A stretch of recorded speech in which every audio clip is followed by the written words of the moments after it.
Hey everybody, just a little bit of a pre-roll before the episode gets going.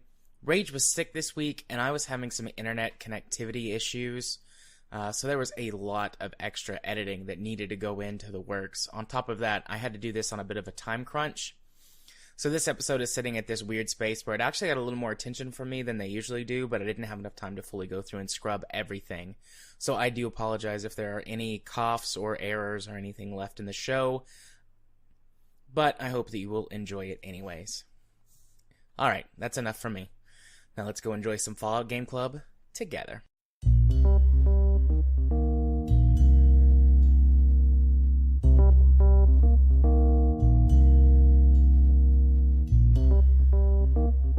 Hello and welcome to another episode of Video Game Logic. Today's show was recorded on September the 4th, 2018.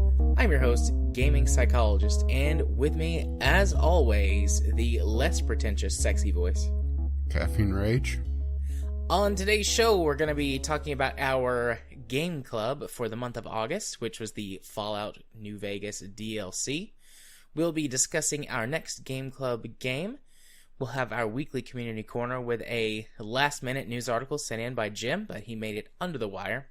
We'll have our weekly discovery queue, and if for some reason we're under time, we've got some news topics prepared, but we'll save those for later. Timestamps will be in the show notes following their respective topics. Hello, Rage. How are you this evening? Well, I'm assuming you asked how I'm doing because you kind of went robotic and I heard... I think that was a noise, but it could have been English.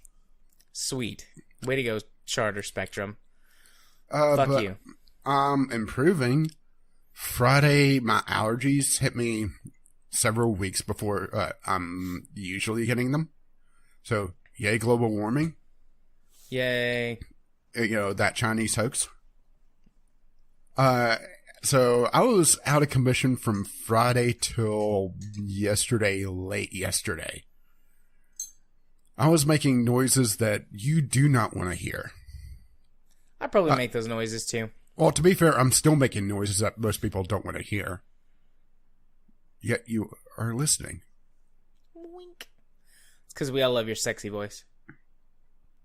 Yeah, but I also speak a lot quicker than some other characters we're going to be talking about later.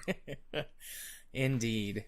But, yeah, my sinuses were just giving me nothing but a headache and a lot of coughing, a lot of sneezing, a lot of hacking, a lot of wheezing. So, yeah, I didn't do much video stuff and really just was trying to get through to today, really, because, I'm still got a little bit of a sniffle. I still got a little bit of a wheezing cough occasionally, but I have my second cup of tea all set. I have a kettle all set in the kitchen. So hopefully I can make it through tonight. Yeah, we decided to cut out games we played because you and I only had one that we could really talk about. I technically had two, but it would certainly benefit from some more playtime before I talk about it. So, and then yeah, we're gonna see on the news topics based on how long it takes us to get through the DLC for New Vegas, and also for how you're doing after. Well, it really depends on how 2 often hours we of use the recording. console commands. Yeah, that's a good segue into Game Club. So, for anyone who is joining us for their very first Game Club, Rage and I have two very different tastes in games for the most part, and we rarely play the same thing at the same time. So Game Club allows us to get together, play the same game, and have a spirited discussion about it. And if you wish to join us in the Game Club, feel free to do so. Indeed. We always announce it a bit ahead of time so that you have the entire month to play it just like we do. We are getting to this one a little bit late. Life circumstances and also just the amount of time that we needed to put into this to get it done delayed us a bit. But our Game Club for September also is technical going to be issues. quite short. Yeah, technical issues too, which we'll get to shortly. But this is part 2 of Fallout New Vegas. We covered the main game and most of the gameplay and technical aspects in the episode for July. and we're now doing the DLC because there's enough DLC content to warrant its own game club. And there's some gameplay elements and technical stuff to get to as well. Just very briefly, though, there are 3 major story content DLCs for Fallout New Vegas. I'm not sure 4. exactly how many Oh, there's 4? I thought there was 3. New Vegas has 4 DLCs. Well, I mean, like, story content. Isn't, shit, what's the one with the Dead the Money, Gunrunners? New Vegas, Old World Blues, and Lonesome Road. That's 4, unless I'm miscounting. Let's head on over to Steam. I mean, that is 4, right? I'm not going crazy, am I? Well, crazier. Dead Money, Old World Blues. Honest Hearts. Oh, I forgot Honest Hearts. Fuck. You didn't play... Lonesome... This is why you play them in the fucking order they released. I did Dead Money, Old World Blues, and Lonesome Road. I completely missed Honest Hearts. Which one was Honest Hearts? Honest Hearts was the Caravan Company. Isn't that... Can't you find and do that in the main story? No. No, it takes you to a separate map. Yes.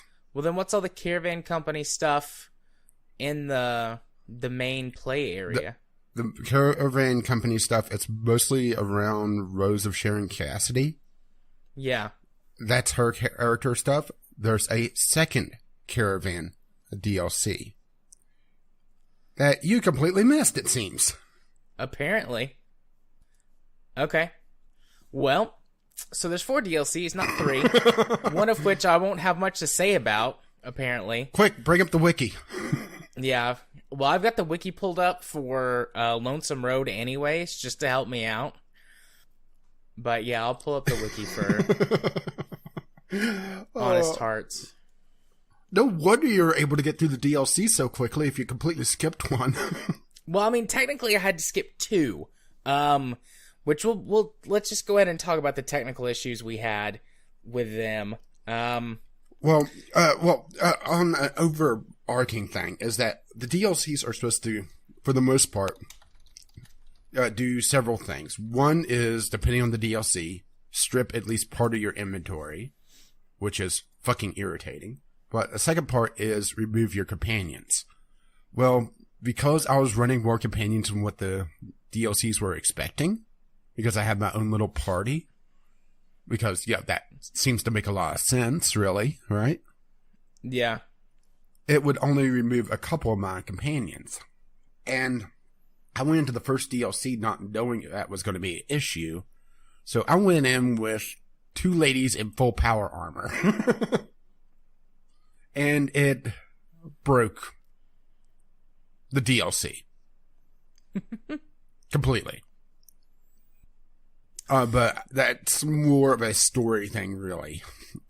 Because it caused a story flag to not fire correctly, and I couldn't get the console commands to work correctly because the way the fail state happened. So, yeah, I was fucked. Yeah. I did not have the companion breaking issue for any of the DLCs because I wasn't using any modded companions or any mods that affected the companions other than the one that gave them infinite ammo for all weapons. But Dead Money was just broken. It was crashing on me every 10 to 15 minutes. So I played through the first portion of it where you essentially assemble your crew, which we'll get more into each of them as we go. But, once I got the crew assembled and moved on to the next area and it was still crashing, I just was like, fuck it. I just give up. I'm going to watch a Let's Play from where I was till the finish and, get the most out of that I possibly can. So I watched a Let's Play for most of Dead Money. Well, I also had a problem with the Lonesome Road because the way one of the companions was coded. The script that starts the DLC wouldn't fire correctly because it was looking at a particular flag, and whenever you told the companion to essentially go home, it wasn't unsetting that flag. So I eventually decided, all right, this companion loves me enough that she wants to go walk the Lonesome Road with me. fine. Put in a DLC to bring a companion with me, and brought one of my Ladies in Power armor. Which, for that DLC, definitely warranted. Definitely warranted. See, I didn't have any problems because I was so far over-leveled for all of the DLCs. Because I did Old World Blues first, and it recommends you're level 15, I think, for Old World Blues. Well, here's the thing. Is that this has level scaling.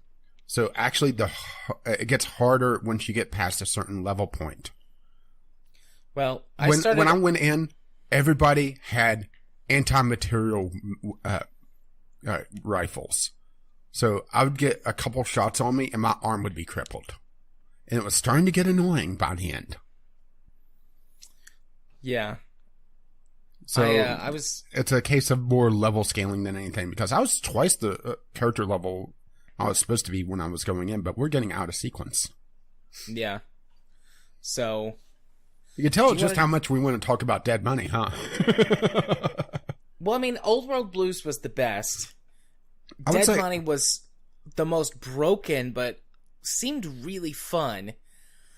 I obviously didn't play Honest Hearts, so I would put them in rank, since we're still, this is kind of overarching, Old World Blues, then Honest Hearts, Lonesome Road, then pretty much any mod I could ever find that Dead Money. Okay, so you really disliked Dead Money. I fucking hate it. Was it just because of the technical side, or did you like the story aspect as well? I like this. No. I like some of the story aspect. It's just the gameplay was just fucking irritating. Why was it so irritating? Was it the collar thing? The collar thing?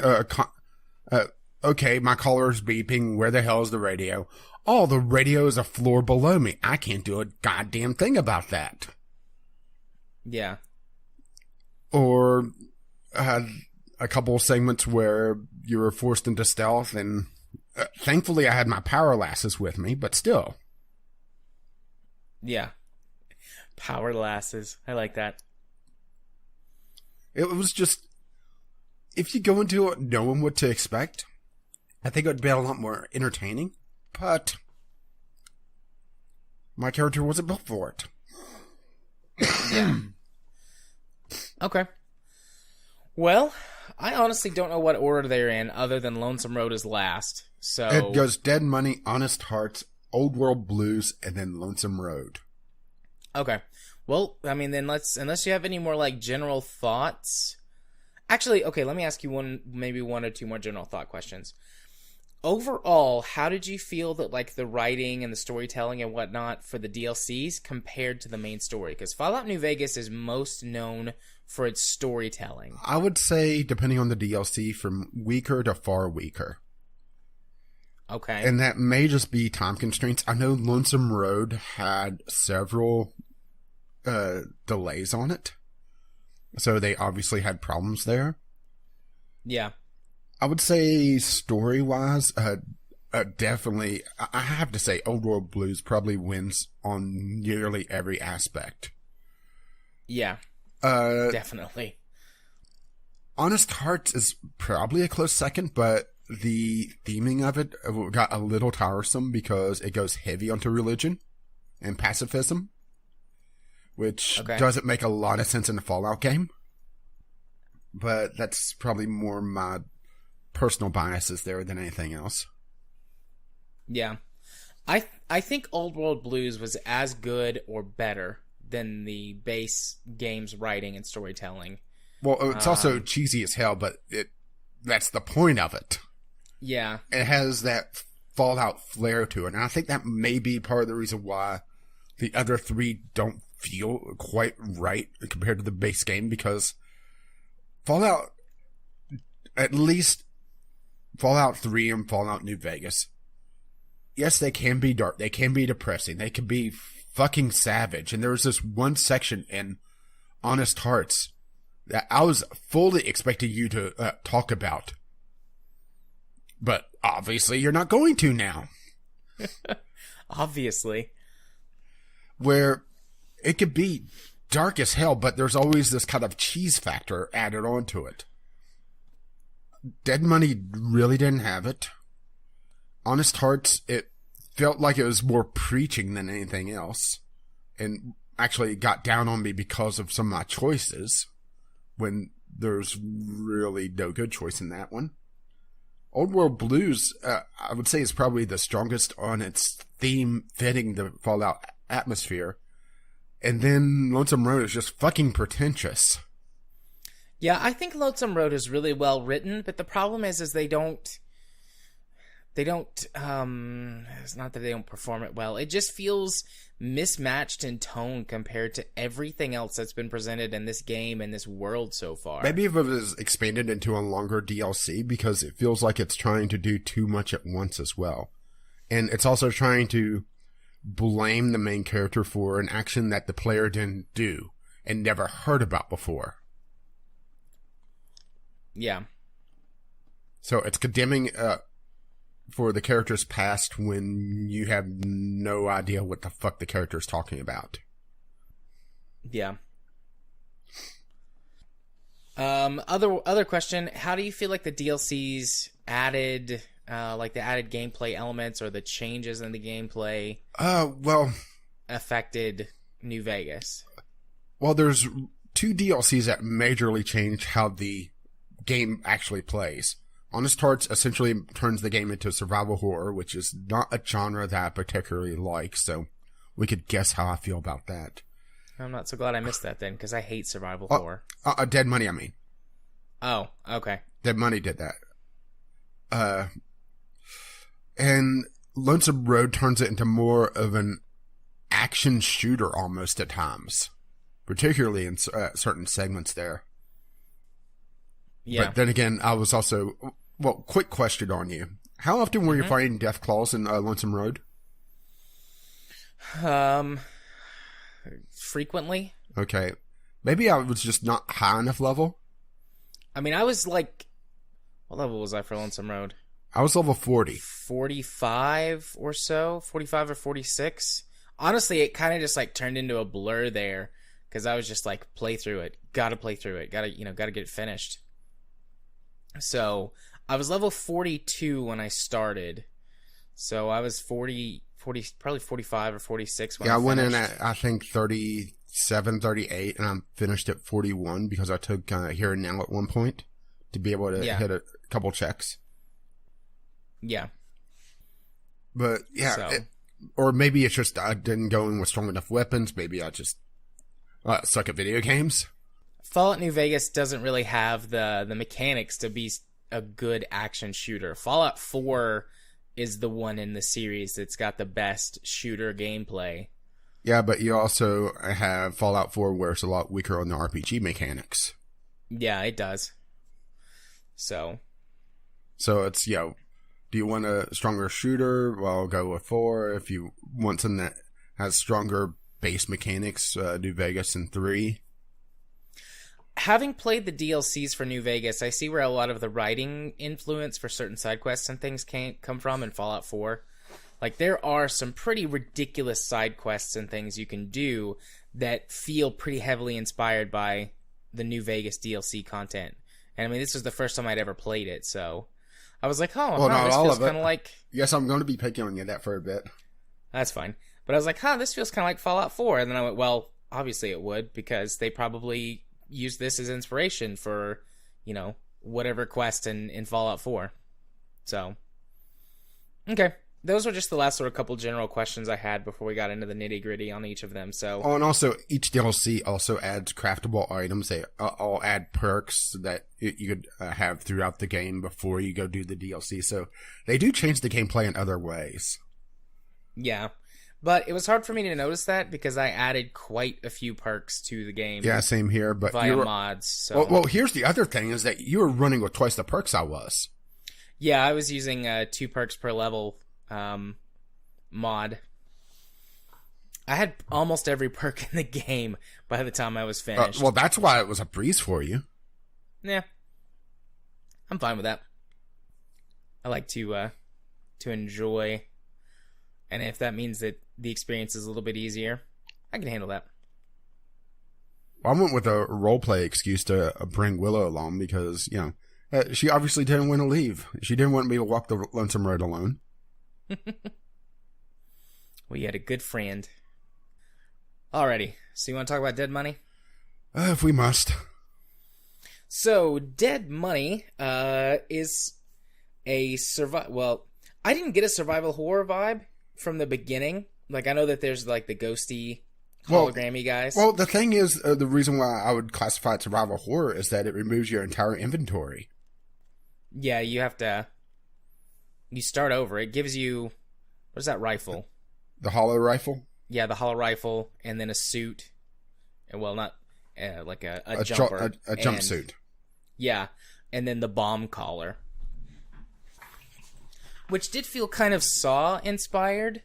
And this would have been a couple of years after the first Saw movie, so maybe they did take a little inspiration from that series. But anyways, you're lured into a location by a mysterious signal about the Sierra Madre, a hotel casino, a big fancy hotel casino. And you get knocked out, and you wake up, and you're speaking to this hologrammy guy, and all your inventory's gone, companion's gone, and you've got, the basic gear we just talked about. Wait, companion's gone? Sorry. Well, your companion's supposed to be gone. And you are being sent to put together a team and perform a heist, essentially. I mean, you're breaking into the Sierra Madre to get this guy in there so he can get access to the vault and all the technology and all the records and all the everything about this place. And all the gold. So you're doing a heist, but it's not for you. It's for this guy. And I mean, you find out about him and who he is and everything later on, but he's just like this mysterious guy talking to you via hologram and a comm system at the beginning. And he sends you to go pick up 3 companions, which make up your team. And they're all people that have been lured in or there and captured, and they all have bomb collars as well. And like we mentioned a few minutes ago, the 2 big mechanics is that you basically have to start over with your inventory. So there's a bit more of that survival aspect. Although, it sounds like between your companions and my overpoweredness, at least for the beginning, like I didn't have any problems other than the game crashing on me.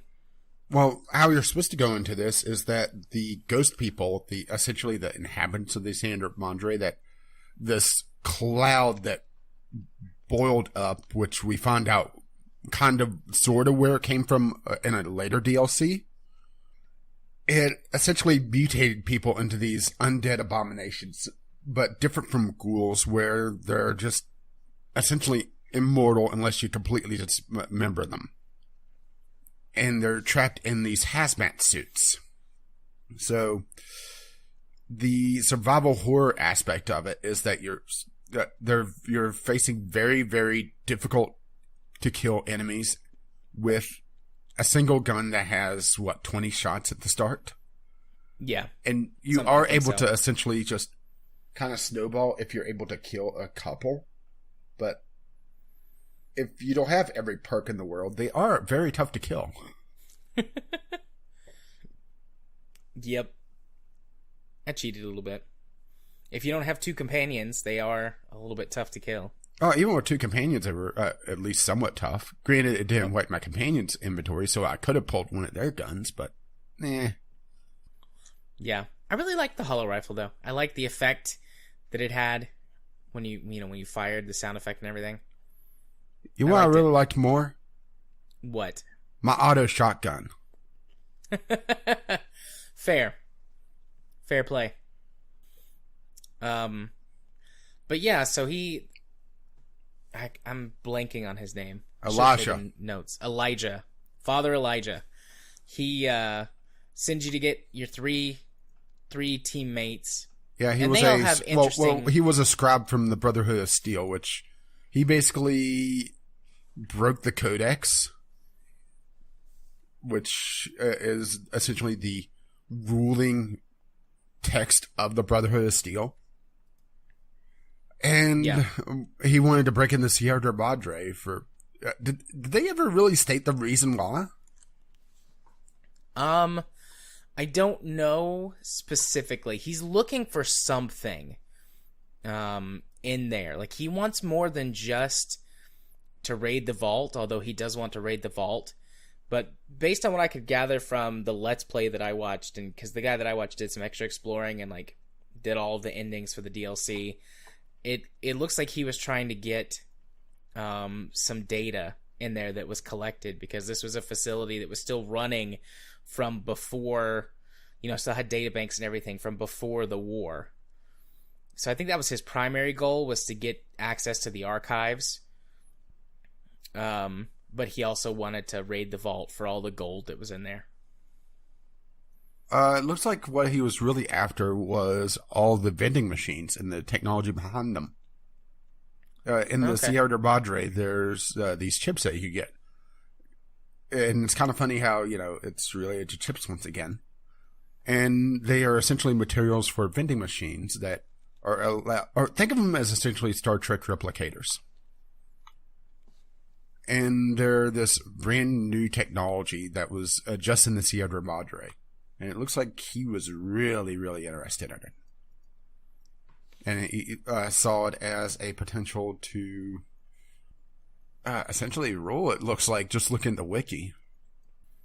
Granted, it's not a good sign whenever we have to look at the wiki to figure out what the fuck, right? Yeah, in this one, it would have helped if we could have played through it. But like we said earlier, we both were having technical issues. My game kept crashing. You were having weird stuff going on because you brought in companions and stuff wasn't triggering properly, etc. So, but yeah, I mean that's the gist of it. You're performing. Well, also Elijah was you have to previously to the DLC was able to get into the Sierra Madre and he got trapped. So that's also part of it. Yeah. But yeah. Sorry. What? It's just I did not enjoy this because my character was more run and gun and he didn't have the sneak skills built up. So a lot of the stealth elements of this game or this DLC was very lost on me. And it was very irritating. Yeah. It looked like, again, from the Let's Play I watched, that stealth, one, made it a lot easier to traverse everything. And two, one of the endings is that you have to sneak past Father Elijah when he comes down to the vault to, like, you convince him to come down to the vault. And when he does, if you sneak past him, you can actually trap him inside the actual vault. So there's nothing in there. He's going to starve to death. And that's one of the endings to the game. Or to be fair, he probably would dehydrate first. Yeah, fair play. But or run out of air. Also fair. But, you trap him in there and leave him to die. And the other thing that you can do is kill him. There's also a third ending where you get yourself trapped in the vault, which is apparently the easiest to trigger because your curiosity as a Fallout player, as an RPG player, is to like touch everything and check everything. And if you go in the vault and you activate the computer system and you do more than one thing on it, the auto security system kicks in because it thinks you're trying to tamper with it. Actually, it locks you in the vault. Actually, it doesn't think you're trying to tamper with it. That's the entire Sierra Madre is a death trap. No. I mean, literally, not actually how it is in the game. It's the backstory of it, which I did get far enough to understand, which was actually kind of interesting. It revolves around actually one of your companions, Dean Domino. Yeah. Who is... Dean's the ghoul, right? Yeah, the ghoul lounge singer. Yeah. I liked him. He was kind of a dick. He was, but I still liked him. He was like all sassy and... Well, the thing is that it's very easy for him to turn on you if you insult his ego even once. And you could get locked into essentially a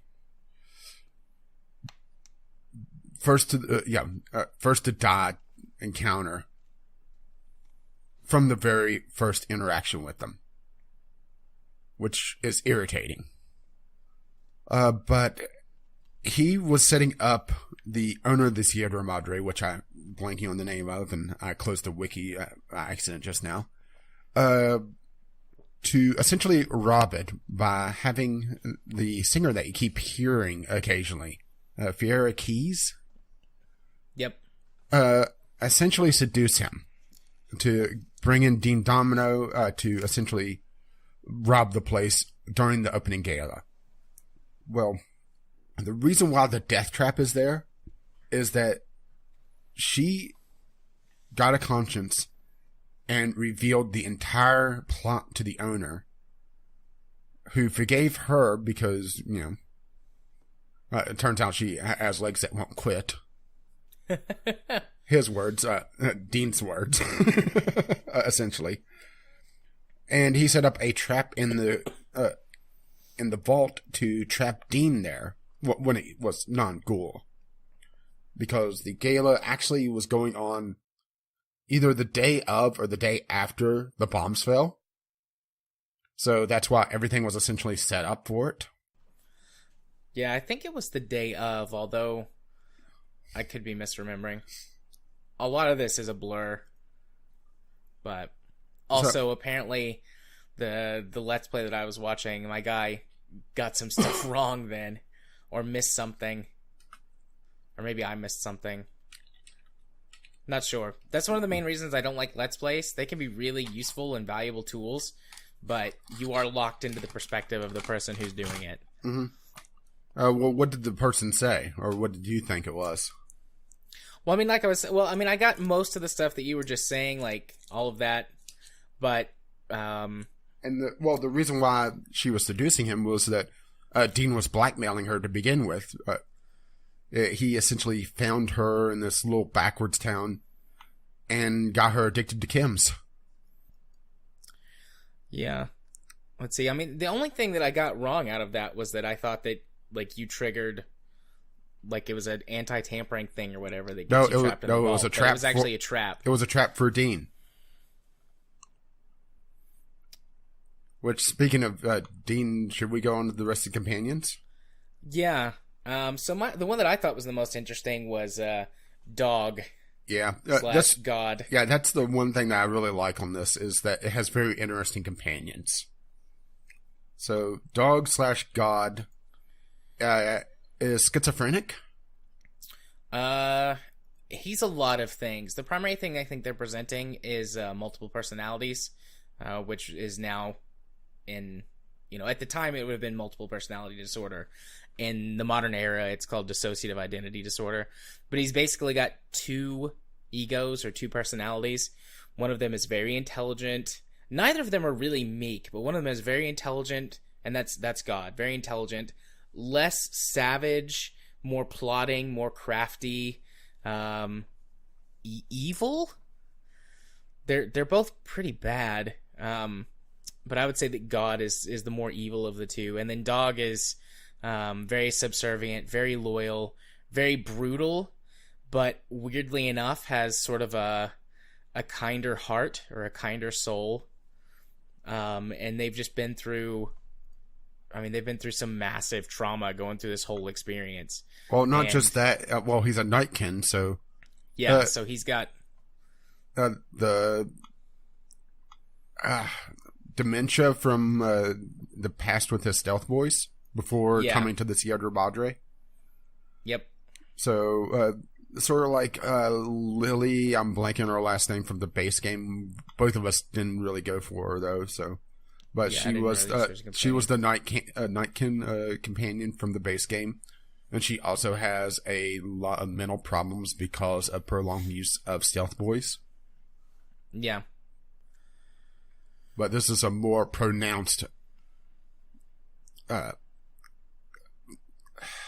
issue with them. Yeah. But, I found him to be the most interesting character.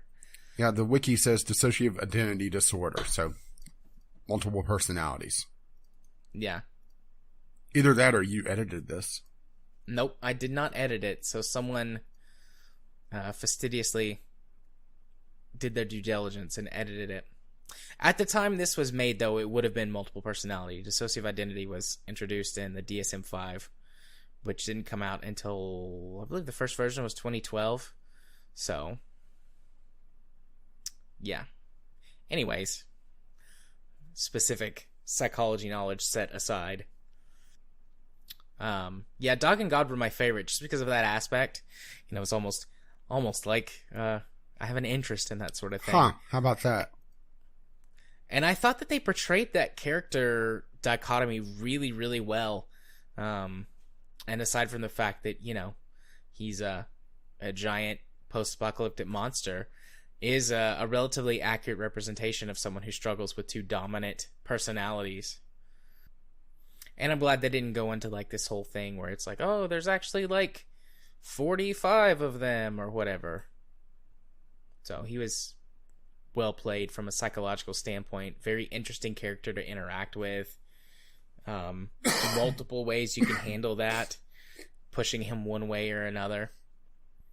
So I wish I could have, I might go back and maybe get a save file and play it completely unmodded to see if that helps. But like get an edited save file or something and then just start and go straight to here. Or just start fresh, no mods, and use the console to essentially force level ups. Yeah. Yeah, I could do that. That would be easy. Because it's not like you have to get loot or anything. Yeah, I was going to say, it really doesn't matter for dead money. You get all the loot there, so... Yeah. Anyways. And then the other one, or the... Christine. Yeah, Christine. Yeah, this is a really interesting one, but it's also a problem of the game trying to do things that the engine really can't handle. Christine was locked in an auto dock, and it's been performing various operations on her for weeks at this point of the game, and she is mute. It removed her vocal cords. So, depending on your character's intelligence and perception, you could get a gist of what she's trying to say through hand motions and just looks. But because the game is built around the old style Oblivion, Morrowind type of just whenever you interact with someone, it zooms in on them and everything kind of stops around you.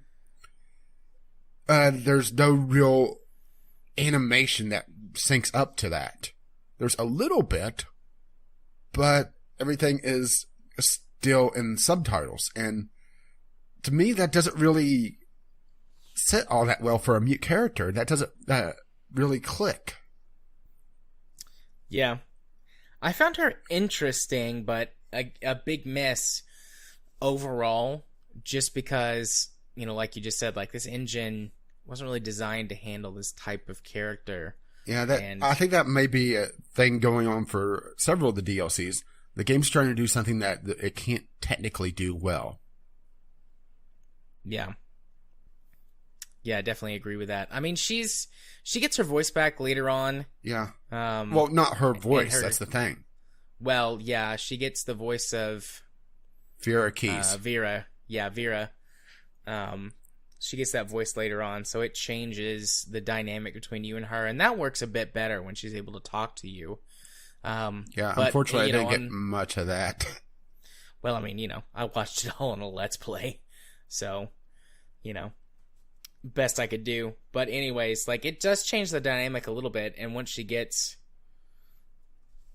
dialogue back, or gets dialogue at all, she becomes more understandable and easier to work with, and she's got her own interesting backstory, but it also kind of takes away from the uniqueness of the character, so it's kind of a loss all around. It was done poorly. If they'd either spent some more time perfecting sort of the mute aspect of the character... I think if it was done in a different engine, I mean, if New Vegas was in Skyrim's engine, where the character could still emote... Yeah. That would have worked a lot better, even if it hadn't been perfect, which, I mean, it wouldn't have been perfect, so... Yeah. But that would also took a lot of custom animation work for one character. That's on a DLC, so I don't think they would have really took the time for it anyway. Yeah, a side/companion character on the DLC. I mean, she's closer to a main character, but still. Yeah. And we already sort of talked about Dean a little bit. Yeah, Did you have anything you wanted to add very about him? egotistical. He's has a very fragile ego, I should say. Yeah, he does. But like I said, he's also like kind of sassy and fun. Yeah, he's fun, but the thing is that he's also very irritating because he's very easy to set against you.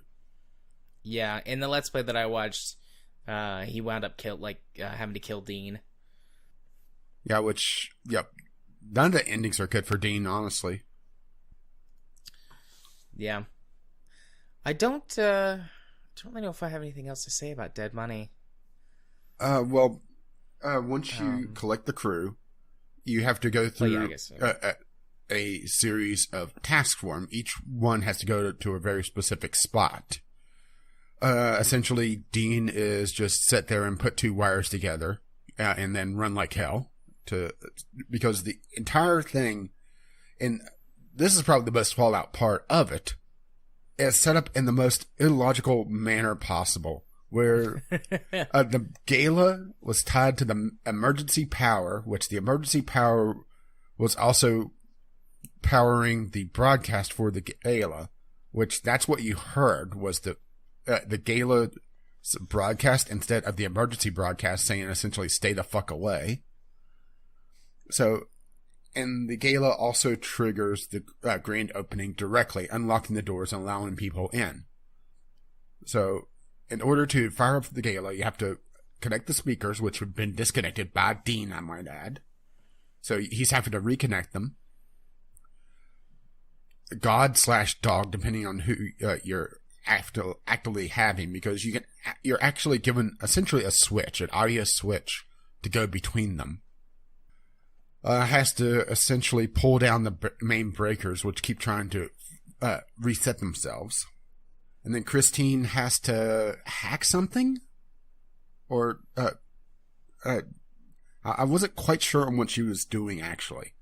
But you have two options there. You could pass a very high science check and reroute the controls for the electronics to a secondary computer, because Christine turns out being locked in essentially a metal coffin and having random surgery done to you has developed a serious case of claustrophobia.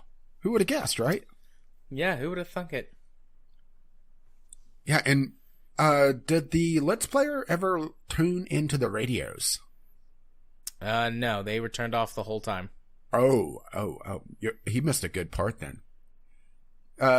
Whenever you are going around, you're given different frequencies that you can listen to on the Pip-Boy. And they're all essentially tuned to the different palm collars to be able to listen in on them.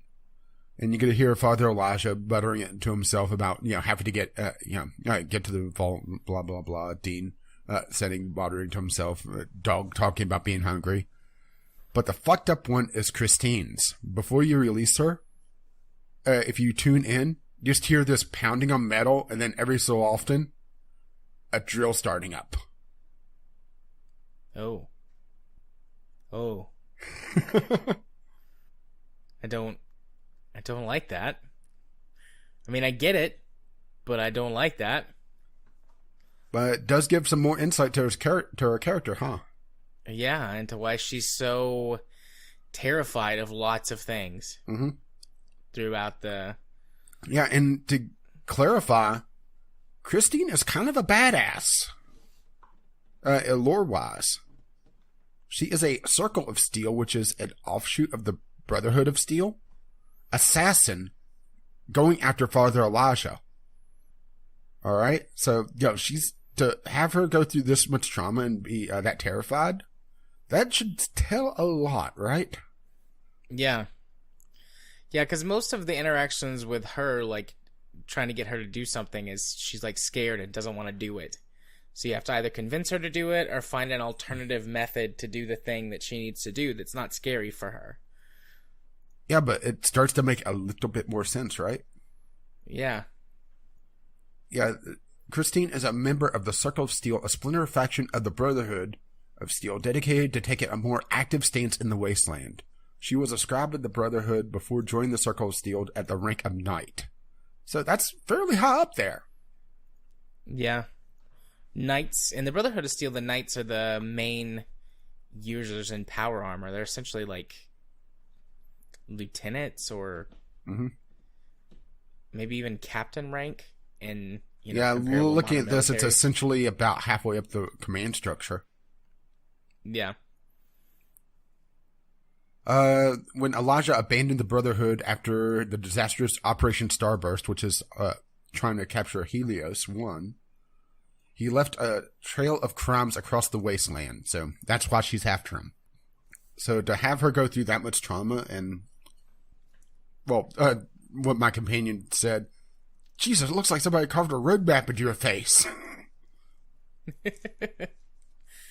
She does have quite a few scars. Have I ever told you how I got these scars? It's from the auto dock. Well, it definitely did not put a smile on her face. No, it put a map on it. Indeed. Kind of like in Prison Break, although with more tattoos and less with more scars and less tattoos. But once you trigger all that and then run through the gauntlet, you're essentially throwing the main switch in this giant bell tower and then have to run through the gauntlet and run into the casino.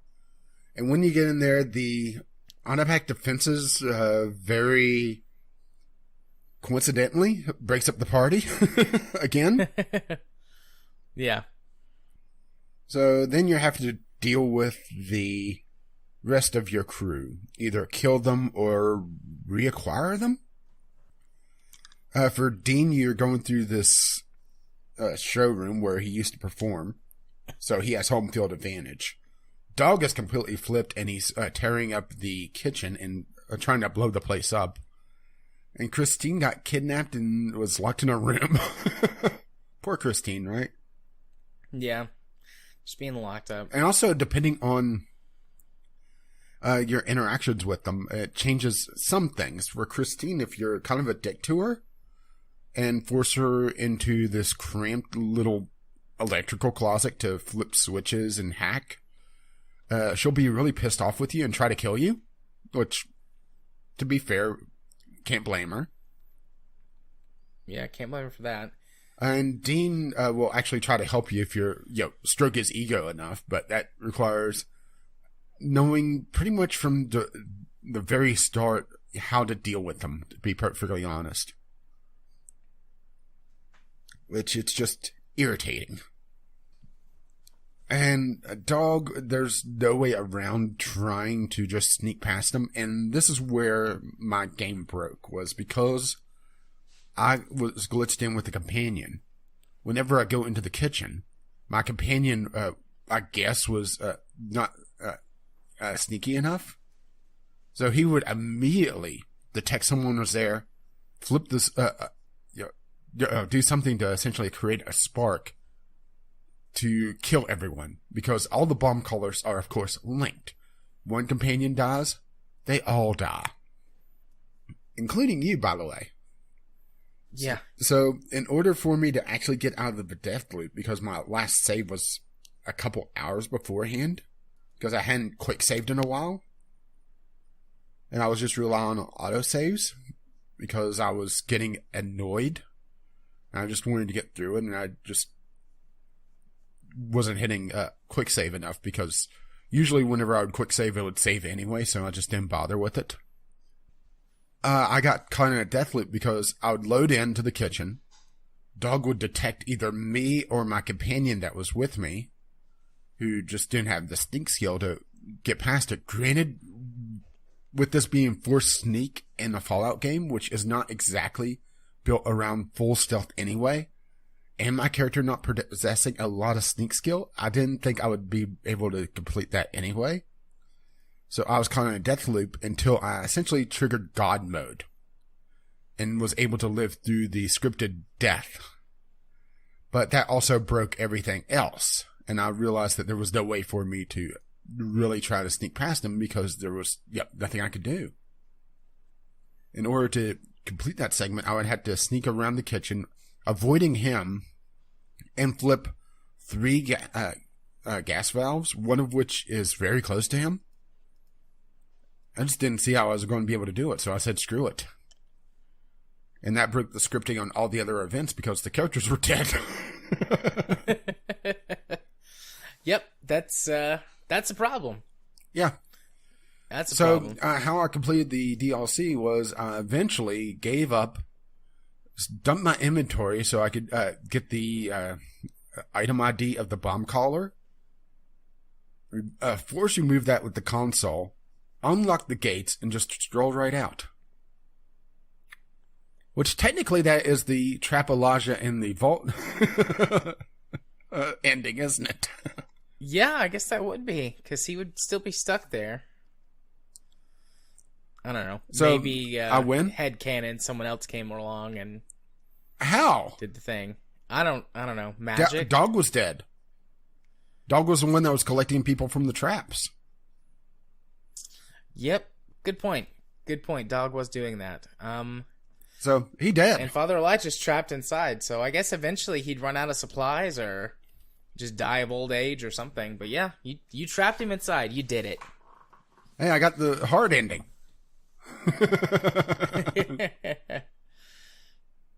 Yeah. But yeah, that's where that was my biggest problem with all the DLCs was that one section where just because it wasn't expecting me to have a companion at all, and the other DLCs you're not stealthing as much, so having my glitch companion show up wasn't an issue. But yeah, that was irritating. But once again, coming more from the game trying to do things that the engine technically really couldn't do all that well. Yeah. So you're going to have to cover the rest of the story more than me. I mean, really, that's about all there is. I mean, you complete. Let's see. After you get the team back together or kill them or whatever you need to do, Father Elijah just continues to send you on fetch quests, basically. Grab a key, get some data, fix a system that was broken. If you have your companions, you can take them with you. If not, you have to figure out how to do it on your own. Well, sounds like I won then. Yeah, I mean, that's the whole thing. Then once you get inside, and Christine gets her voice back or gets a new voice. She fills you in on some of the backstory and about what's going on with Father Elijah. She really wants him dead, and you have to convince her that you can take care of it. And then you go down to the vault and go through the process to open it. Then Father Elijah contacts you and talks to you and basically tells you that, you know, you're screwed. He's going to leave you guys for dead. He betrayed all of you. What a shock. I'm paraphrasing here quite a lot. And depending at the Let's Play that I watched didn't have high enough stats to get all of the dialogue, so I don't know what he would have missed, but he convinced Father Elijah to come down. He had high enough stats to basically be able to threaten to wreck the vault or destroy things, you know, destroy data or destroy pieces of technology if Father Elijah didn't come down. So Father Elijah comes down, and then you have the two ending options to either just outright kill him or sneak past him and trigger the vault so that it locks him inside. And then you leave and you get, you know, in classic Fallout style, the slideshow. The slideshow with the narrative based on the decisions that you made. Yeah, which I have to say, the dog dying is very, very sad. Well, the dogging, I should say dog and God dying. The entire theme of this DLC was tied around letting go of greed, which, for it being done in a survival game where you're scrounging and having to hoard as much supplies as you can, feels like a loss of theme and story, doesn't it? Yeah. Plus, they bash you over the fucking head with let it go. Letting it go, letting it go. Yeah. They very much are like, especially God, he gets onto you a lot for your greed. And I was just like, dude, I was just exploring. Like, I didn't follow the signal because I was greedy. I didn't know what the hell the Sierra Madre was. I just was exploring. I was curious. Yeah. And I mean, sure, curiosity can sometimes get you in trouble too, but And there's kill a big difference cats. between curiosity. Yes, but there's a big difference between curiosity and greed.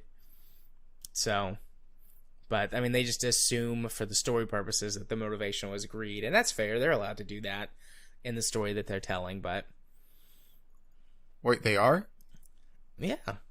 But it's also frustrating too because of ludonarrative dissonance, because the gameplay reason that you had for going wouldn't necessarily be what the story was saying that you were doing, but it's okay. It all still works out in the end. But yeah, is there anything else you'd like to add? Anything you want to cover, or? Not really. I have to say I felt worst about having Dog die just from his ending slide. But it turns out it's very easy to trigger the ending sequence with the console. Yeah. It took me something like an hour going through my inventory because this was, to give you an idea, my character is literally right at the point of no return for the main story. So I have all the collected random bits of junk, which are not removed from your inventory, by the way, because they're quest items. So I had to go through and dump inventory. Oh, crap, I can't see the item ID because I have too much shit in the console. Dump some more, start essentially going line by line and removing unnecessary quest items that were stuck in my inventory until I was able to get that fucking bomb collar off. So yeah, I feel good that I trapped Father Elijah in the well, not the vault, but he's in the casino. That's even worse actually, because he can survive there obviously, but he's never going to get to it. So it's the psychological horror, you know? Yeah. Plus, he's so close to his goal. You know, it's right there, metaphorically / literally speaking. Yeah, and Dog's dead, so nobody's going to be emptying the traps anymore, and they're going to get all stinky. Yeah. Feel bad about killing Christine, though. Because, Christine is probably my... I shouldn't say most favorite, because I don't think I really have a favorite out of the three. But I find the most interesting concept-wise. Because they're trying to do something different with her being mute. Yeah. And on this huge revenge quest. But, yeah, it's just... I did not enjoy this at all. On a gameplay level. I just found it incredibly frustrating. And that's even before bugging out on me. Yeah. I enjoyed what I got to play. And, I can't say I would have enjoyed the whole thing. Watching the Let's Play, I think I would have gotten bored with the fetch quest nature of most of it. Well, also but I found the characters interesting. I liked the idea of performing a heist of sorts. So I liked the concept of it, and I liked what I played. But again, like I just said, having the game crash every, 3 seconds, was not gonna let me finish it. So watching a Let's Play of it pretty severely diminished my enjoyment of Dead Money. Well, it's also a lot slower. I mean, it's built around sneaking, so obviously it's going to be a lot slower, but it loses a lot of the pacing. Yeah. So maybe that's also a problem with it. Yeah, maybe so. So how you doing? Do you need a quick break, or do you want to move on to the next one? Okay. Now the next one was... Honest Hearts. Honest Hearts. Okay, so this one's going to be mostly you. So you can set the pace for how fast we go and if you need a break or whatever. All right. Well, Honest Hearts is built around... I'm not sure... Well, the main theme of this is pacifism and fighting back, which feels a little odd in a Fallout game, doesn't it? The pacifism, anyways, feels odd. Well, the evils are fighting back, at least in the ending I got. So, to start this, you hear about a job opportunity with the Happy Trails Caravan Company. Does that sound familiar to you? Happy trails. And they're wanting to go to Zion to try to reestablish a trade route with the New Canaanites. Essentially, a group of Mormons. And there's a lot of religion in this. Well, you arrive in Mount Zion, and might I add, before you go, you're limited on your inventory that you could take. Well, until you start buying the ever-living fuck out of the game. To 100 pounds of inventory, unless you start passing some speech checks with this psycho abuser who has a non-functioning pit boy. Because the reason why they're specifically looking for someone with a pit boy is that they're trying to map new trade routes. So you could either scare him off, or you could just mod it so that you can take, your actual inventory. The lore reason is that they're saying that they're going through some very narrow passes. So if you're carrying a lot, your pack will get stuck. Where they like that one backpack in One Punch Man, where it's literally everything he owns, right? Yeah. Actually, that would be a hilarious mod. We need to do that. That would be a hilarious mod. Just an expanding backpack. The more stuff you're carrying, the bigger and bigger it gets. Which, considering that towards the end would have been about a fifth of my carry capacity. But anyway, you finally get to Zion, and you get attacked by a group of tribals called the White Legs. This is a group of tribesmen that are coming from the ruins of Salt Lake City and the Great Salt Lake. And they're pretty much your general ruthless Indians. Essentially no culture of their own. They only know raiding and fighting. And they're trying to get into Caesar's Legion. And the reason why they're suddenly surging north is that several years before, this man named Ulysses from the Legion was teaching them how to fight better and equip them with better weaponry. So, we're going to start getting into him a little bit more in a little bit. Well, your caravan is wiped out, except for you, of course, because you had the audacity to mod the world, and you're there in full power armor, and it's a person in full power armor versus natives. Okay. I mean, to be fair, I would have took my power armor anyway and would have just stripped down to one gun. But an auto or assault shotgun in full power armor versus people in feathers. I think I know who wins this one. But anyway. I think I do too. Feathers are a very powerful weapon. Of course. Tickle you to death. Tickle torture. Oh no! But anyway, after you fight off the caravan, the group attacking what's left of the caravan, and of course loot them because, they're not going to be using that anymore, you meet the first of your two companions. Follows Chalk, which I want you to go look at him. He is a member of the Dead Horse Clan. Follows Chalk. Okay. He's in the characters. It feels a little weird seeing a tribal with a baseball cap. I like that, though. But anyway, a baseball cap with a W on it. But anyway. W. He is there to bring you to Joshua Graham, who you've been warned to not mention to the New Canaanites for some reason. The Happy Trails Company would not specify why exactly, just it would anger them. Well, as you're walking along with Follows Chalk, he's telling you about Joshua and his trying to liberate the canyon from the White Legs. And Joshua Graham is a former member of the Caesar's Legion, also known as the Burned Man. He was the leader of the failed taking of the first battle of Hoover Dam. And Caesar, or Kaiser, cannot allow failure to be unpunished. So he covered Joshua Graham in pitch, lit him on fire, and then threw him into the Grand Canyon.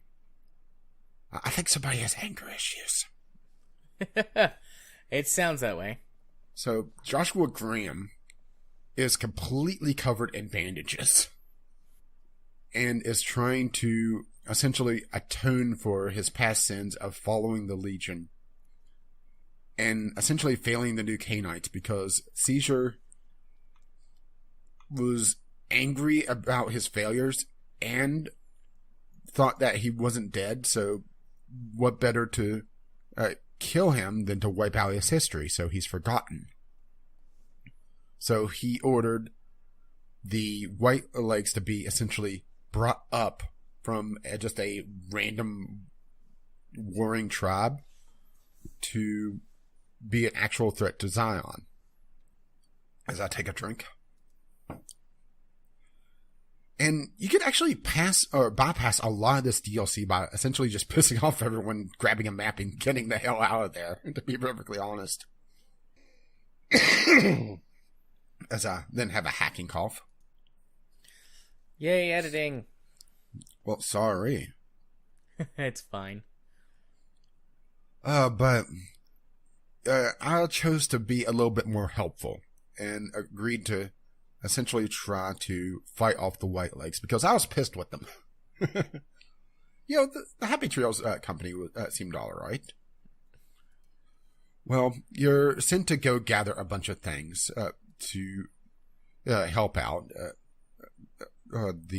essentially the fighting back. And one of them, this was the moment that I was expecting you to be kind of shocked about, was you were told to go grab some lunch boxes. Or was it? I think it was the lunch boxes. And you go to this crashed bus that is in this gully in a creek. And you're looking around, and the first thing I thought was, wow, there's a lot of skeletons here. Boy, this must have really sucked for those people. Then I noticed how small they were. Yeah. Oh. And then I started noticing all the teddy bears and toys. Kind of fucked up, huh? Yeah, that is. Although, pulling no punches in a mature rated game. Yeah, really. But you're essentially sent on a series of fetch quests to gather up supplies to be able to fight off the White Legs. All this is essentially culminating in one big battle. Well, the second companion you meet after the first three fetch quests is... I'm going to have to double check her name because I'm blanking on it. Let's see. Waking Cloud, who is a midwife for Sorrows, the Sorrows tribe, who are essentially a bunch of hunter-gatherers and don't really know the ways of war, and they're being led by one of the new Canaanites, Daniel, who is trying to preach, instead of fighting back, let's just sneak out of the valley and leave. Because that is the way God would want you to do.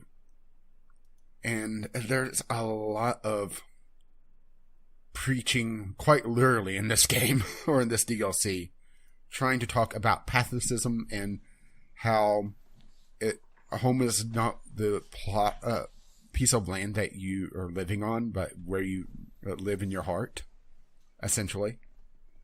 But the thing is, that doesn't really fit with the Fallout style, or the Fallout world, and you're being actively hunted here. That's why it felt a little bit off to me. Yeah, that certainly goes against the Fallout franchise. But I could see if they had pulled it off well enough how it would be an interesting juxtaposition to what you're used to doing in Fallout. Well, especially with the ending of the DLC. There's not a lot to talk about with the companions here because they're kind of, I don't really want to say generic. That's why I kind of really skipped it over them. Waking Cloud is a midwife who her big thing is that her husband was sent away along with their children, and her husband was actually killed, and Daniel was keeping it from her because she was one of the few that could actually translate from English to their native tongue. So you have a little bit of a a little bit of a dilemma there. Do you tell her or not? And Follows Chalk is a scout who is learning to be a hunter and is infatuated with essentially civilization and essentially New Vegas in the Mojave. And you could either talk to him about I don't think you probably want to go there. And he's very naive. He's very young. So there's not a lot of interesting character development here. I think. Sorry, let me. Well, sorry. Go ahead. I think so I was like reading through Follows Chalk's thing while you were talking. Mm-hmm. I'm pretty sure I found his dad in the main game because there is a wandering musician you can find in the. I don't know if he was actually in the base game. No, he's there. The mysterious stranger. That's not supposed to be his dad. Okay. Well, first of all, they talk about that being the son, and he's looking for his father.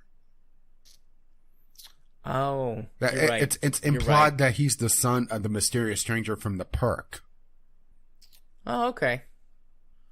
Right. Okay. Well, I think you could see how I was kind of connected. I can see where you were going with that, but no. The Mount Zion, or not Mount Zion, but Zion Park is several weeks walk away from where the Mojave is. Game wise, they actually say it took you several weeks to get there. So I can see where you're making the connection, and he could have wandered that far, but no. Completely unrelated. Literally. Okay. Literally and figuratively. But yeah, these two companions, or temporary companions, felt a lot more shallow than the ones in Dead Money. Because they are. They interact a lot more. So that's something that I kind of missed, but at the same time, there's not a lot of growth there. You have one interaction with Waking Cloud. You can have one interaction with Follows Chalk, and that's about it. This is more of an action-oriented DLC, which, after how slow Dead Money was, doesn't hurt my feelings that much. But I also felt a lot more preaching because of how things came down. So, once you get to Waking Cloud, you're essentially trying to weaken the position of the White Legs to either fight them or slip away, depending on what choice you make later on. You disarm the traps, you remove some of their camps. And it's actually a pretty short DLC overall. This felt like the shortest one of them all. I'm not sure if it was or not. I wasn't actually saying they're keeping track of time. But it felt incredibly short. Essentially, you're just weakening the White Legs. And then you're coming up to this moral decision. The two new Canaanites, the one that went to war and then came back a scarred man, literally, wanting to wipe out the White Legs for the safety of his people and not spend his life running. And then Daniel, who wants to turn the other cheek, essentially. And you're given a choice on who to follow because you're the tipping scale, essentially. I mean, you always are. You're the player character, right? Right. Well, I chose to fight back because it didn't make a lot of sense to me. Well, the White Legs are actively hunting the new Canaanites, and they're actively trying to wipe out both the Sorrows and the Dead Horses. So, yeah, it doesn't make a lot of sense to me. Maybe I'm just being too dumb here.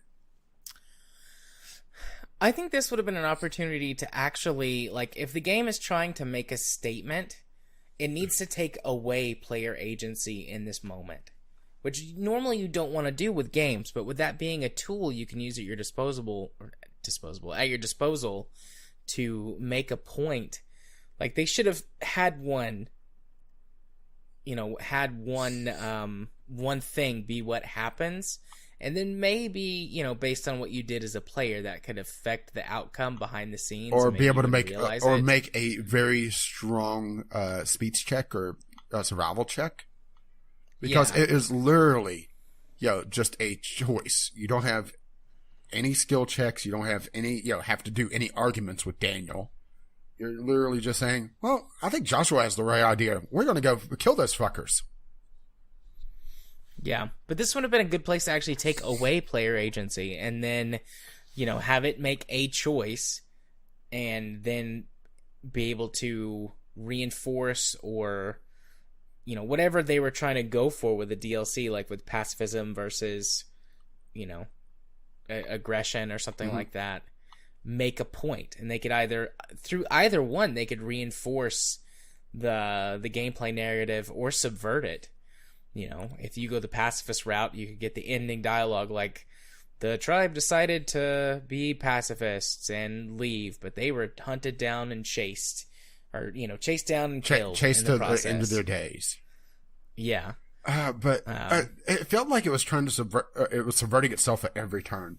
They all the sorrows, they keep talking about the father of the caves, essentially tying that to their version of God through the Mormon faith.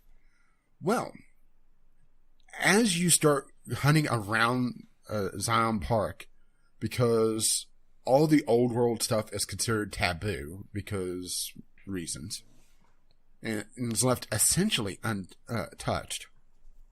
If you start going around into the caves, you start finding out about this survivor from the Great War who was a survivalist. And he discovered this group of children who escaped from a place called the school. That's what they called it. That he never interacted with them directly. But he felt sorry for them because of how poorly they were treated. So he started actively leaving them gifts and helping them survive by leaving them food until they were strong enough to build up on their own.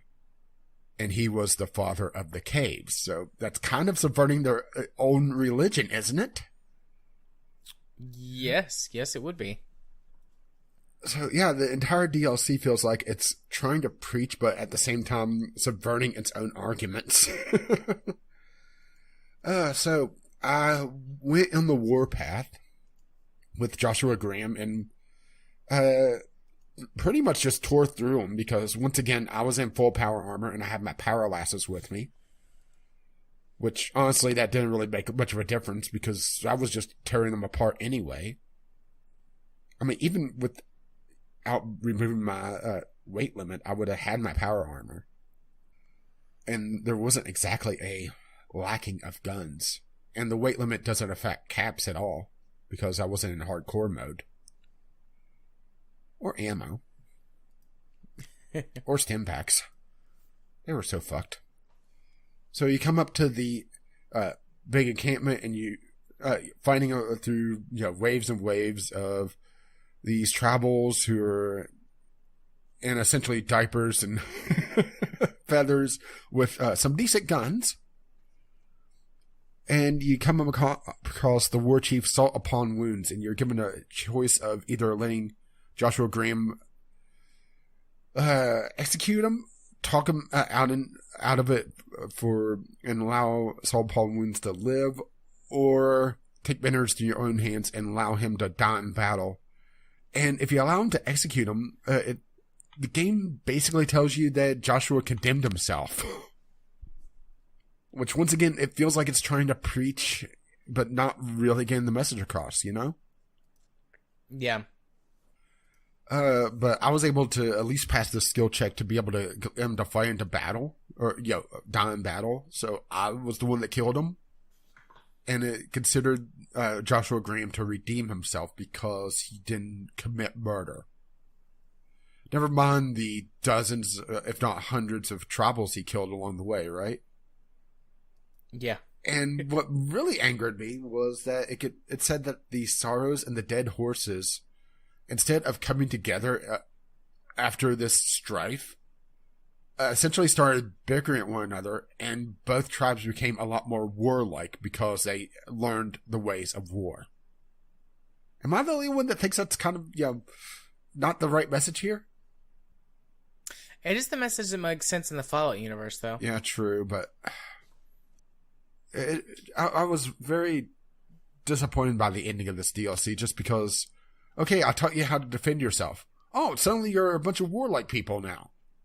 Okay, where's your power armor? Don't need it, but it certainly helps. Yeah, I wanted to get the actual wording of this. Let's see. The Sorrows fought beside Joshua Graham. Graham, I didn't really see him all that much, but fine, we'll go with that. And the Dead Horses, eradicating the threat the White Lakes posed on. When the courier and Joshua Graham felled Saul upon wounds, their victory was celebrated with a great feast. The Sorrows' transformation from a peaceful, timid tribe into a powerful, warlike tribe broke Daniel's heart. He tried to take solace in the knowledge that they would remain in Zion, but it was a small comfort. The Sorrows' innocence was lost.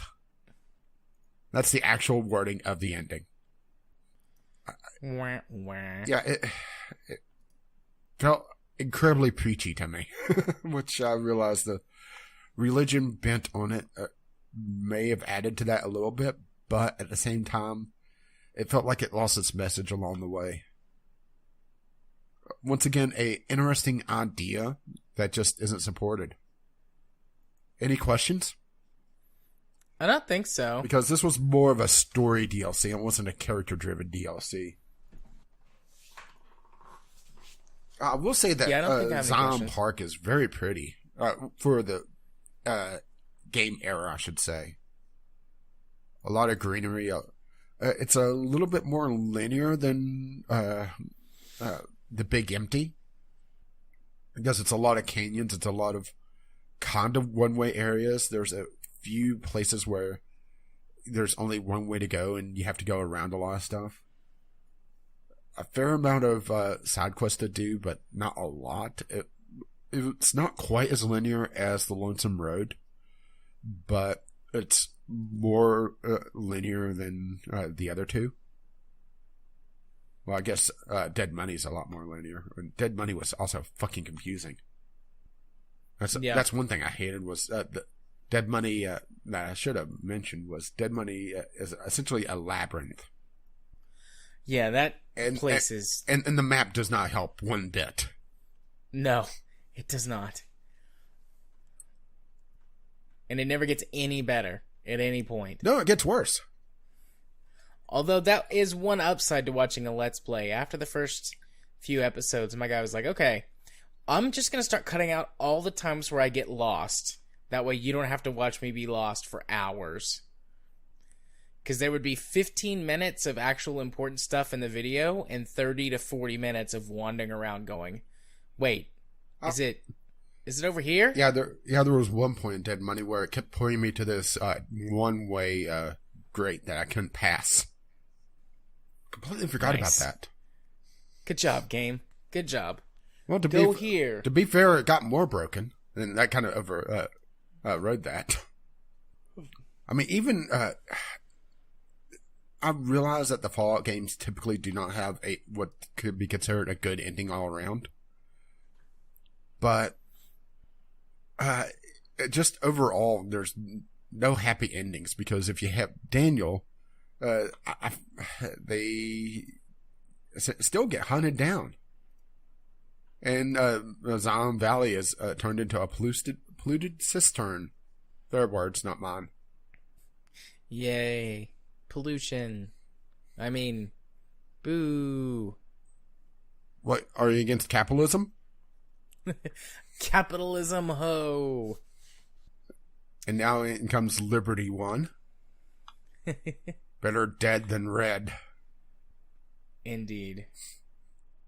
Anyways, so yeah, if that's that, then Yeah. Do you need a break, or do you want to move on to Old World Blues, or?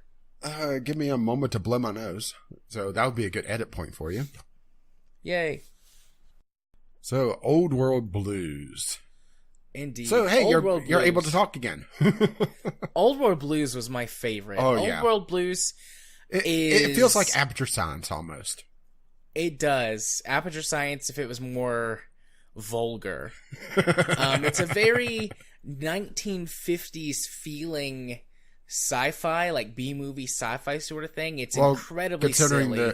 Considering their inspiration. Yeah. Forbidden Planet. Yeah. I mean, it even has a Dr. Mobius. It does. I love Dr. Mobius. He's such a good character. He's my favorite. He's my favorite character in Old World Blues. Oh, yeah. Especially once you meet him and realize, like, oh. Yeah. We'll get to that. Yeah. But so it's very, very silly, very over the top, also very vulgar. You go to this quest triggers. You head over to a drive-in theater. Again, there's a mysterious signal that draws you in, and you interact. Yeah, you would think that you would learn to stay away from mysterious signals by now. Yeah, so many mysterious signals get you into trouble. It's like, a mysterious signal's over there. All right, I'm going as far the other direction as I can until I pick up a mysterious signal from that way, and then I'll just sort of sit in the middle. But anyways, you go over to where it is, you interact with it, and it takes you over to a satellite. Yeah. Well, I was saying you interact with the. Well, you run into a crashed satellite that is projecting this mysterious eyeball onto the drive-in movie screen, and for some reason you decide to interact with it because, well, what can it hurt? And you wake up in this on this balcony overlooking a mysterious landscape. And, oh, yeah, you feel a little lighter because you've had a few organs removed. You know, unnecessary things like your heart, your spine, your brain. Your brain, yeah. Yeah, insert political statement here. Sorry, I couldn't resist with heart, spine, and brain gone. So you discover these things. You head down to meet the think tank, which is At first, you're like, yeah, I don't know what these are. I mean, there's screens. Well, 2 screens are an eye, so 2 eyes and a mouth for each of them. Mm-hmm. And they each have unique quirks and personalities about them. And they interact with you, and you're a test subject. They've removed all of your organs and turned you into what they refer to as a lobotomite, which I thought was cute. And then turns out you're still intelligent. Managed to retain all of your intelligence, and you can communicate with them. And this is hilarious. You have toe penises and hand penises instead of fingers. They're very foot penises. They're very penises. Confused about basic anatomy. Yeah, because they've been robots for cyborgs for a long time. Well, they've been and have forgotten. Essentially, not long after the war, so a couple 100 years. Yeah. And on top of that, you later find out that their memories and brains have been essentially scrambled all this time for reasons that Dr. Mobius has done. And but also, they basically don't. And degrading as time goes on as well. Yeah. So, they're quirky, have interesting personalities, and they start essentially like interrogating you. Talking about what sort of experiments they're going to do, and based on your knowledge, or your science and your intelligence checks, you can get a shitload of experience and things from them. I did really well in this DLC because I had maxed out my science and my intelligence. Yeah, I knew this was coming, so I was going in with 100 science. Yeah. And my intelligence wasn't maxed out, but I had already visited the New Vegas clinic, so I had all the implants. So I had extra intelligence from that as well. And Yeah. You know what I'm talking about, right? Yeah, I know. Okay. I didn't do it this time because I had so many perks and everything. I got so many. Well, see, I was didn't need trying not to game break. Well, granted, that didn't really help me, but yeah, I was going in with high enough stats that I was able to pretty much pass all my speech checks because science. And they are a very, very quirky group. Indeed, they are. And over the years, they've essentially devolved into their base quirks almost. Yeah. You have Dr. Zero. Dr. Zero. I love that when you tell him, well, if you did this, like, why don't you just put a slash through it so that everyone knows it's a zero? Yeah, that's what I did. And everyone is like, oh my god, that's brilliant. Even Dr. Klein is very much like, oh, yes, that is. Let's see. Daria? Dala? Dala, yeah. The lady that's obsessed with sex? Yeah, she has a very fun house.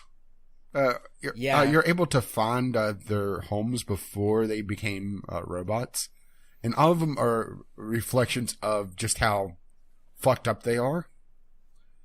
And like the one that's constantly breaking robots is full of just broken robots and broken stuff.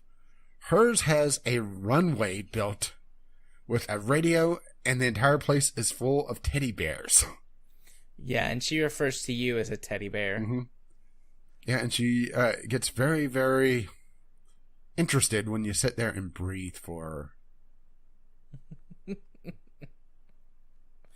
Yeah. Yeah. I liked her. I was very turned on by her for a little while. And also if you pass her speech check, she gives you energy cells that most of them are depleted for some reason. That's totally not creepy. I'm not sure what kind of vibrator she would be using with just a brain and a floating jar thing, but I'm sure she figured it out. Very smart lady. But then there's Dr. 8, and Dr. 8 can't talk. He makes these sort of like scratchy noises, and you get like the garbled computer code at the bottom of the screen. Yeah, the previous visitor was taking over the mainframe. Well, did you find out who the previous visitor was? Was it Ulysses? Well, that was or one. Was it Elijah? That was one of the three. It was Elijah, Ulysses, and Christine. Christine hunting Elijah, Ulysses blowing the mind of Mobius, I believe it was actually, or Klein. No, it was Klein because he allowed him to go, and that kind of what set the entire DLC into motion was that he broke the cycle, which we'll get into that in a little bit later. But Elijah was able to essentially break out in seconds because he knew the tech already. And that's where he got the bomb collars. Yeah. And if you go to a particular place there, you can find where he was testing them. And Ulysses was set up the Sierra Madre by telling Elijah about it and some of the tech in it. So Ulysses has been causing us all sorts of trouble. That bastard. Yeah. But anyway, so 08, Dala, Boris? I don't remember. I think it's Boris, Dr. Boris. Yeah, that's close enough. Is Boris the one who breaks everything? Is that him? Or is that Klein? I'm just double checking. I'm getting them mixed up, I think. He was the one that built the the Cyberdog gun. Did you get the Cyberdog gun? Yeah, I did. Didn't use it that much. I didn't either. It was weaker than some of the stuff that I had, but it was cool. Like, I liked it. Looks like his big thing was he was the geneticist. Okay. Yeah, he was the geneticist. Making cyber dogs and that sort of thing. So maybe it is tied to robotics. I don't know. But yeah. Okay, so Dr. Klein's the asshole leader. Mm-hmm. Okay. Yeah, it gets a little confusing because they all look the same. It's Zero. Dr. Zero's or Dr. O is the one who breaks technology. Yeah. Like, that's his thing.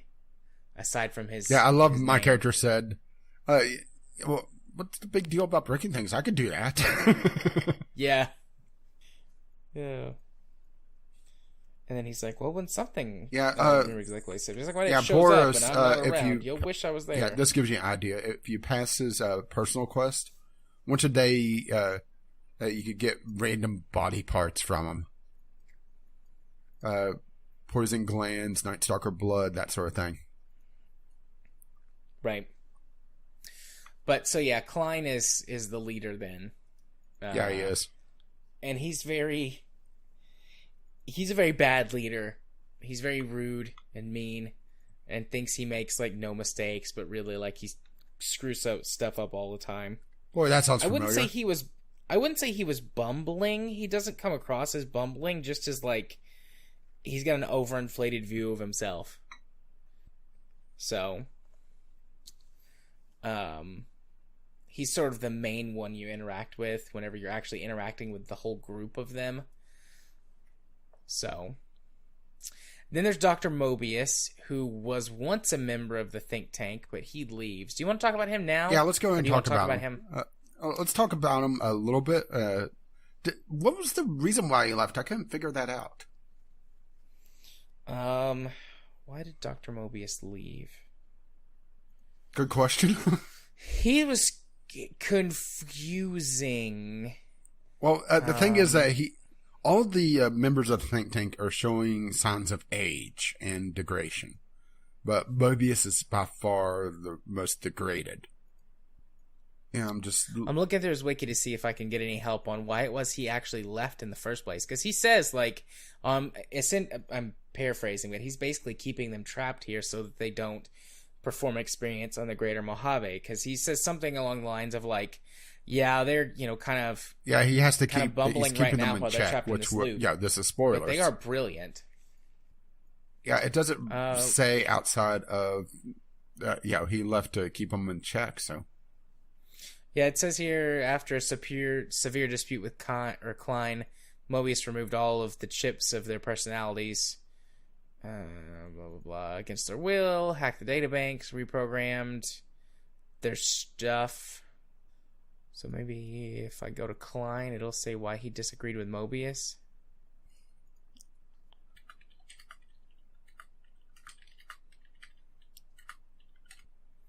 So it looks like Klein basically just wanted to perform completely unethical experiments since the world had ended. And Dr. Mobius didn't want that to happen. Ah, now that makes a lot more sense. Yeah.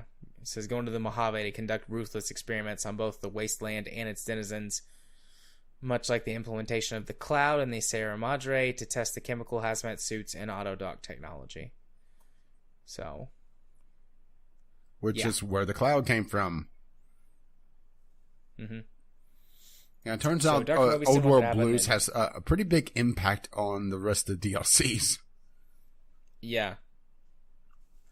I mean, Old World Blues is a pretty big DLC. It's got a whole bunch of side quests. Yeah, it's tied to each of the... I think it's the largest area, or at least the largest fully explorable area, because... Lonesome Road is pretty big, but a lot of it's pretty linear. Pretty much all of it's pretty linear. Yeah. It's mostly linear. There's a few areas where you can do a little bit more in, but it's essentially working your way from point A to point B. It's a corridor that every so often comes across a room. Yeah, I would say that Old World Blues feels a lot more like Oblivion's Shivering Isles. Yeah. You get a fully expanded area to explore. You get housing. And it's wacky as hell. It's wacky as hell, yeah. And it's an area you can travel back and forth to. Well, where's the Jabberwack? Huh? I bet you didn't see that one coming. You're right. You're absolutely right. Although, if you collect all the personalities and reactivate them, you get some pretty interesting stuff with an angry talking toaster and like hooker light switches.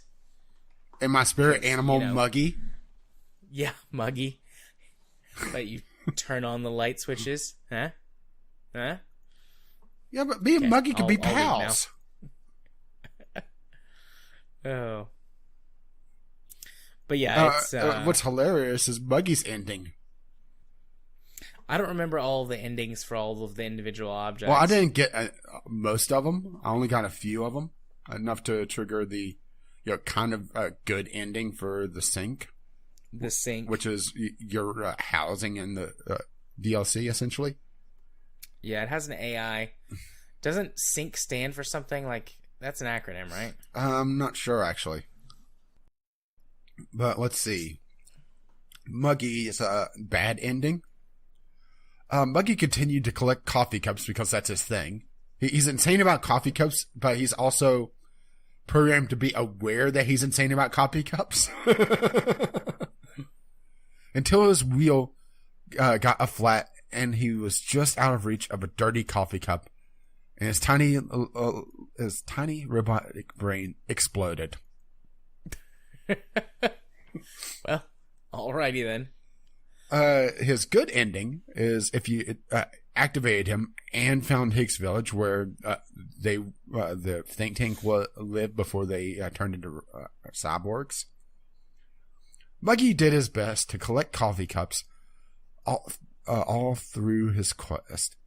Although, in his quest, he accidentally trapped himself in Higgs Village. It might have been the end for poor Muggy, except he found it peaceful there, tidying up the kitchens of the think tank professors back when they had been flesh and bone. Well, except for Dr. O, who was an asshole for creating Muggy in the first place. Muggy left O's house deliberately dirty, punishing the dishes and the cups that lived there in blind revenge for serving Dr. O. Oh, that's lovely. Like I said, Muggy's my best friend in this. But all the main appliances in the sink have their own personalities and can be upgraded for the most part.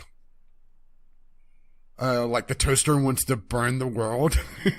And whenever you tell it that it's already burnt by atomic fire, good, we can burn it again. Oh, then the book shoot. I thought that one was funny. What's the purge? A commie literature? Only it thinks everything is communist. Oh. Yeah. But the main quest in this, unless you want to talk more about the think tank itself. No, go for it. Is you're trying to recover your brain. And this turns out to be a lot better than the episode Spock's Brain. So we got that going for us, which is nice. Yeah. So, yeah, you go on a variety of quests. Well, it starts off with three main fetch quests. Because they think they need some sort of technology, but they don't know why. Yeah, you have to get the stealth suit Mark II, which talks to you. Which actually got a little annoying after a while. It was funny at first. Yeah, I thought you would have enjoyed it, but I didn't use it that much. Yeah, I used it for a little bit just because I thought it was neat, but I was like, okay, that's enough. Well, the reason why I went and use it is that I played this DLC a little bit before, and it would, if you got hurt, it would start pumping you full of Med-X, and actually got me addicted before. So I knew better. Oh, I didn't have that happen to me. Although, to be fair, I was so over-leveled for it, I did not have any difficulty with any of the fights in the whole thing. Yeah, so that was probably part of it. I was strong enough that even the big bad at the end of it, which we'll get to, wasn't that much of an issue. Not even counting the power lasses. Right. So you get the stealth suit. They give you the sonic gun, which they forgot that they had. Masturbate onto. She's sterilizing it. Never mind the reason why she has to sterilize it, right? With her woos. Which I did think was pretty funny. I thought that was pretty funny. That whole bit was pretty funny. A little bit odd. The opening cutscene, essentially. Yeah. And how she refers to the lobotomites as skimvelopes. Skimvelopes. I forget what the other thing was that you have to get. An antenna. Right. Which turns out you just rip off the tower and take with you as a melee weapon. Oh. But then, so you have to gather the things, and then you have to go find your brain, which they have lost. They extracted your brain and they lost it. Because Dr. Mobius, to keep up the charade, is talking about attacking the base, and he steals your brain. When we get to the final confrontation, do you know why he does that? Not just why the charade. He steals your brain? No, the charade. Oh, to keep them focused on him. That's what he said. Not just that. Okay, I'll say it now. He is high as a fucking kite when he does that. Oh, yeah. Okay. Yes, I was like, I don't know exactly what you're going for. Like, there's so much. Dr. Mobius is a wacky, fun, interesting character. And yeah, he gets high. As a fucking kite. Every day. Yeah, high as a fucking kite every day. And does science and things high. He talks about how that, he's essentially Snoop Dogg if he was in a lab coat. Yeah, he talks about how he has to get high in order to confront them and keep the charade going when you go and talk to him later. But so anyways, you go on this series of fetch quests to get the things that you need.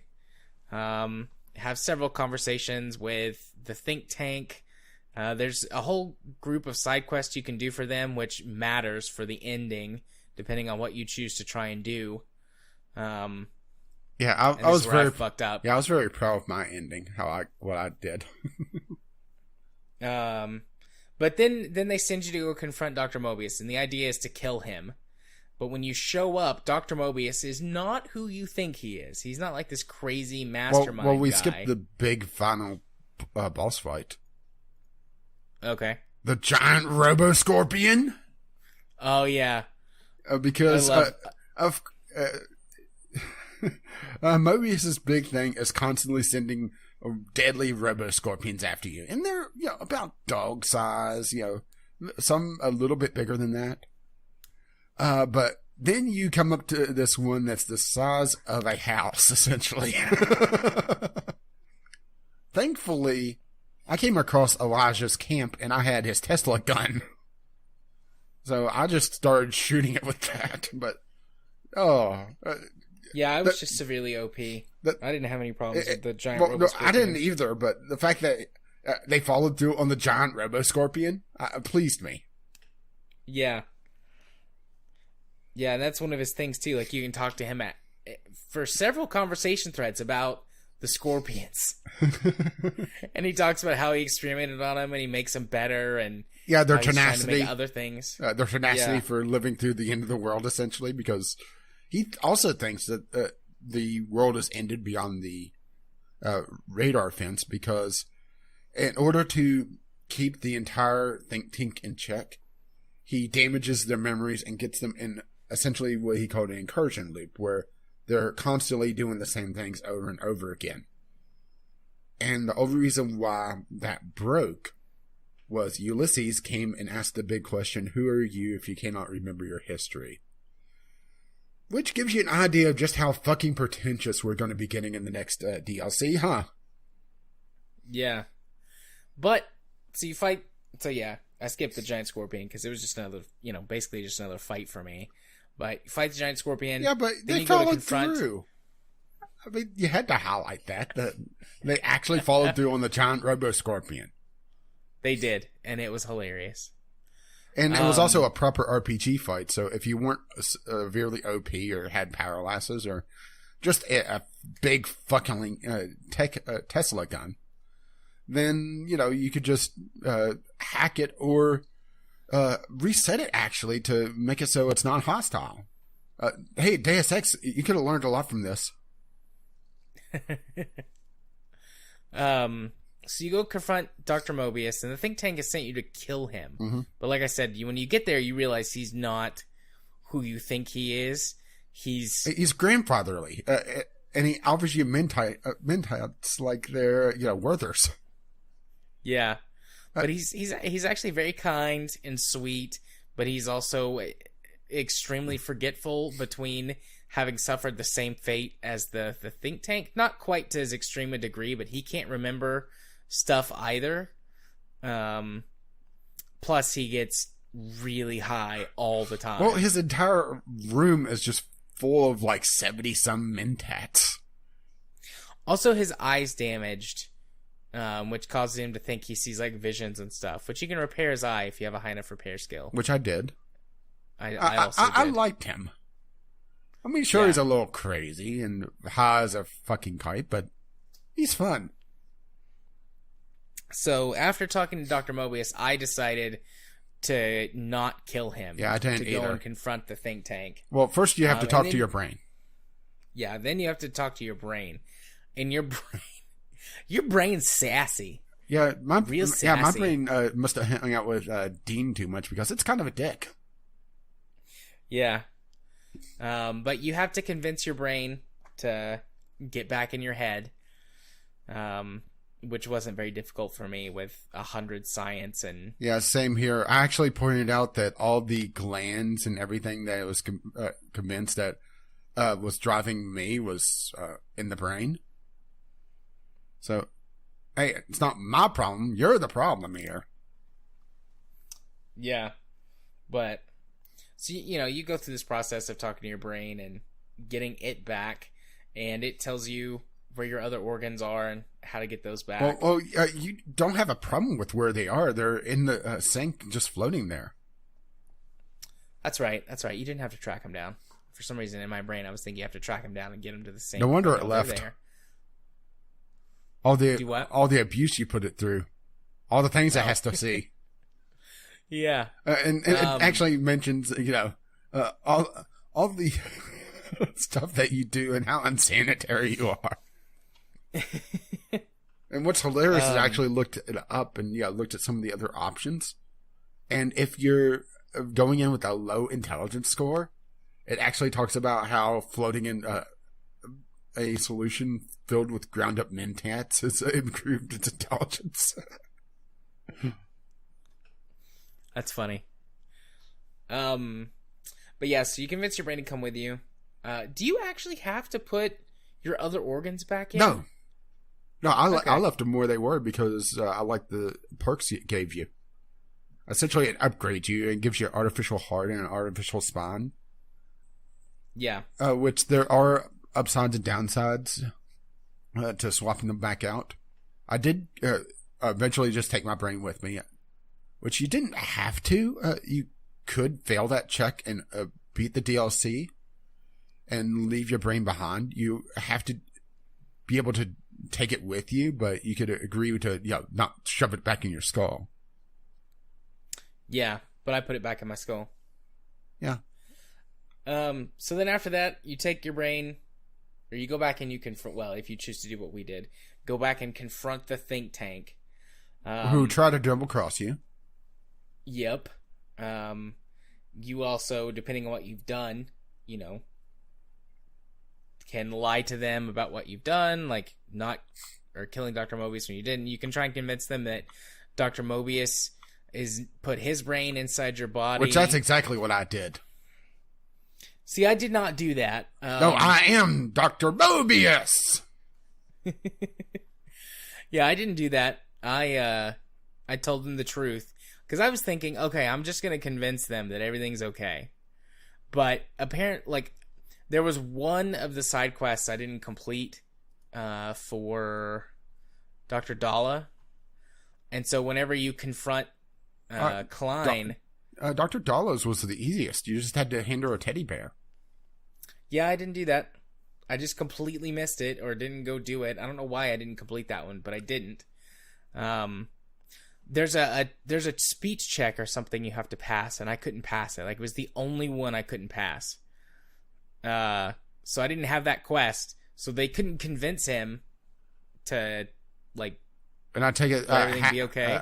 Hacking the one is all you had to do for him, right? Yeah. See, I did that, and I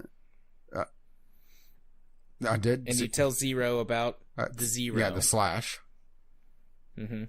I was getting her spent batteries. Yeah. I didn't get or finish off a Brain's best friend, so I had to convince him I was Mobius to get the good ending. Yeah, but I didn't do that, so I wound up having to kill them. Which I imagine they all attacked me. I imagine that went well for him. Yeah, no, they died instantly. They didn't stand a chance. Which the DLC ending reflects. Yeah. Something about their screams of horror and pleas for mercy. Their shrill, terrified screams, whimpers, and pleas for mercy. Yeah. So that's how I finished off the DLC. I fucked up by not completing one of the side quests, so I couldn't convince them to be on my side or whatever, so I killed them. Yeah, the end. So I was like, Dr. Mobius is the one that matters anyways. Yeah, the ending for me, Dr. Klun and the think tank remained alive, unaware of the world outside.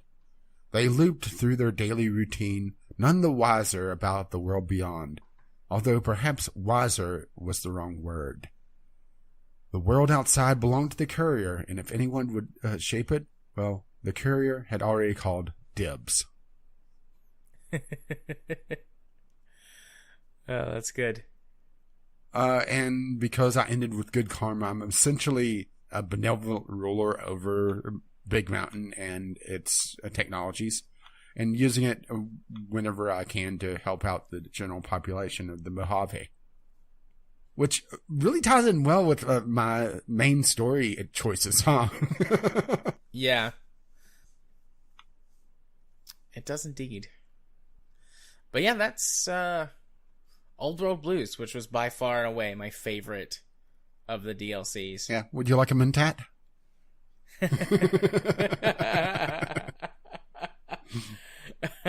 What? Oh, and I love the fact that you wish, ask him again for it. I wish that you could get high with him. That would be incredible. Just tripping balls and doing science. There has to be a mod for that. Yeah. High with Mobius. But the Mobius Dead ending, the Forbidden Zone continued to be true to its name, Forbidden. No more Robo-Scorpions were sighted in its canyons. Big Mountain became even emptier, devoid of Dr. Mobius's proclamations forecasting the destruction of anything that dared possess sentience. It still is said that he lived on in equations inscribed on the floor and walls in the Forbidden Zone dome. And depending on your karma, a cobweb tracery of symbols that told of thousands of brilliant thoughts now lost to time. But those equations were nothing more than thin writing tracings of lines, not unlike the cobwebs in the corners of the failing mind. So, yeah, I'm glad I left him alive. Yeah, I'm happy I left him alive, too. Dr. Mobius. Great, best character from the DLCs. Well, there's also the companion for Old World Blues. Yeah, the dog. Roxy. Yeah. Roxy's ending for me was hilarious. I'll have to read that one as well. Go for it. Let's see. There she sat. And during all of this, Roxy is just barking, and you get the subtitles. The cybernetic canine, gender, female, designation, Roxy, sat at her guard post in X8, which she didn't for me because I made her a full companion with a mod, because I liked her, until her Amid Heat programming circumvented her stay routine, and she loped into the Mojave. There she ran across Rex, who had been following the courier, just as she had. They barked for a while and realized how much they had in common.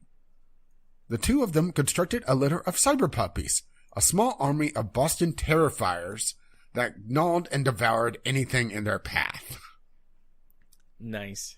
And that's why I made Roxy a full companion instead of just a temporary one. Yeah, I liked Roxy. Yeah, there's a mod that builds her up to a full companion. That's why I installed when I discovered, how awesome Roxy was. But yeah, anything else here, really? I mean, I just think that it's a pretty linear story with only a couple choices, but it felt the strongest. Maybe it's just that it felt more in line with the Fallout universe. Yeah, I mean, the dialogue was...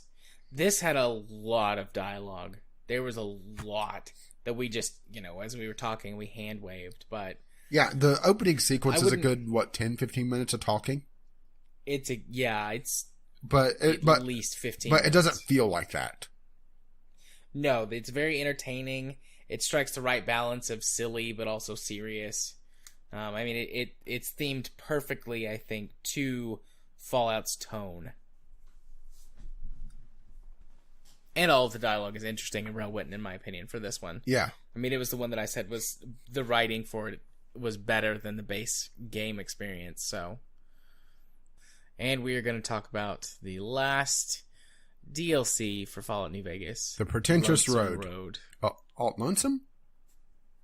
Sorry. the Pretentious Lonesome Road. Can you tell I didn't really care for this? I also didn't really care for this, although, so I had played through it before you had, and my thoughts on it were like, well, I mean, I left it. That's a thing, I guess. I left it for last. Mostly, I was playing them in the DLCs in order because I knew that they ramped up. But yeah, also to get sort of the overarching story.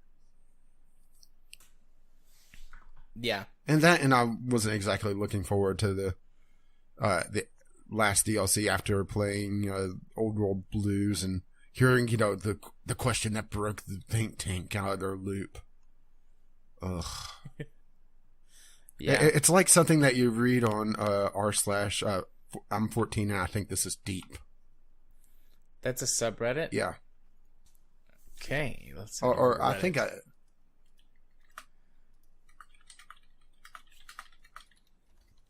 I'm 14 and this is deep. .com/r/ is 14 spelled out? Numbers. Or... you can tell just how excited we are to talk about this. I'm 14 and this is deep. Okay. Alright, I'm going to save this for later. But this will be fun later. But anyways, okay, so the Lonesome Road is Ulysses, the previous Courier 6, who you have been hearing things about throughout the previous DLCs and learning a little bit about.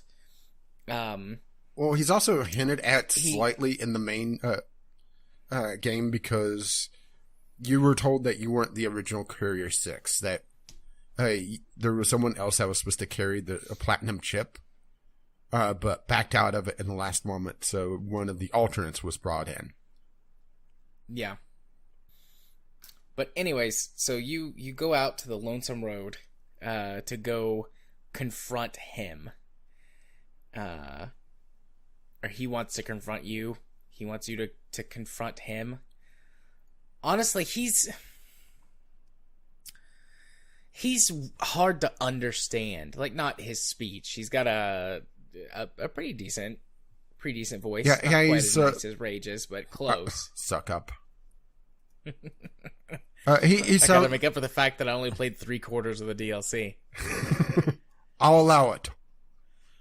I think what really got me about him was that he talks like this. He has the Shatner pulse.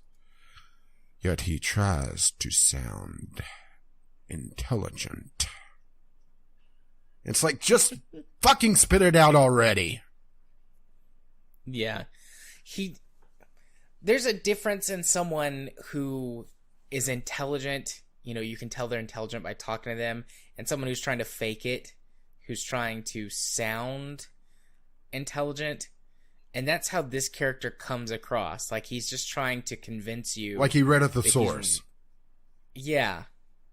Yeah. That's perfect. That's what it feels like. Like, he read a thesaurus and he's trying to impress you. As opposed to just getting the dialogue across, getting the idea across, and focusing on some of the other characteristics about him. Like how he's nuts. He's big on icons as well. He doesn't. Yeah. He never refers to the nations as, the nations' names. It's always the bull and the bear. And this flag on my back. I mean, it sounds, talking about it like this would have been perfect follow-up to Old World Blues because of how nonsense it is, but they don't play it as nonsense. They play it as completely straight. Yeah, they took what seems like it would make good satire or good parody, but they're playing it straight and hoping that you don't notice. There's very little exploration to do. It feels honestly like the way a lot of mod makers will design custom quests instead of trying to like create this big open area that's a lot more directed. And there's some stuff on the side here or there, a little bit of exploring to do to find the extras, the Easter eggs. Yeah, or instead, the lore. This is a corridor essentially that occasionally comes across the room. Yeah. So it does feel much more like a mod, or much more like, I guess, more modern questing in games. That doesn't bode well, does it? No, it does not. But they didn't do it well. Like, you can use linear storytelling, linear level design, even in an RPG, to do something with it. And I'll give them credit for trying. They tried real hard. They tried too hard. And they came across like that kid in class who doesn't know when to shut up and constantly asks questions to try and sound smart, but really he just sounds like a moron. Like, that's how they came across. Like, they were trying too hard with this DLC. So, which it makes me wonder what they were originally going to do, because this was delayed a few times. So it makes me wonder just if they were having issues and this was kind of cobbled together. Maybe.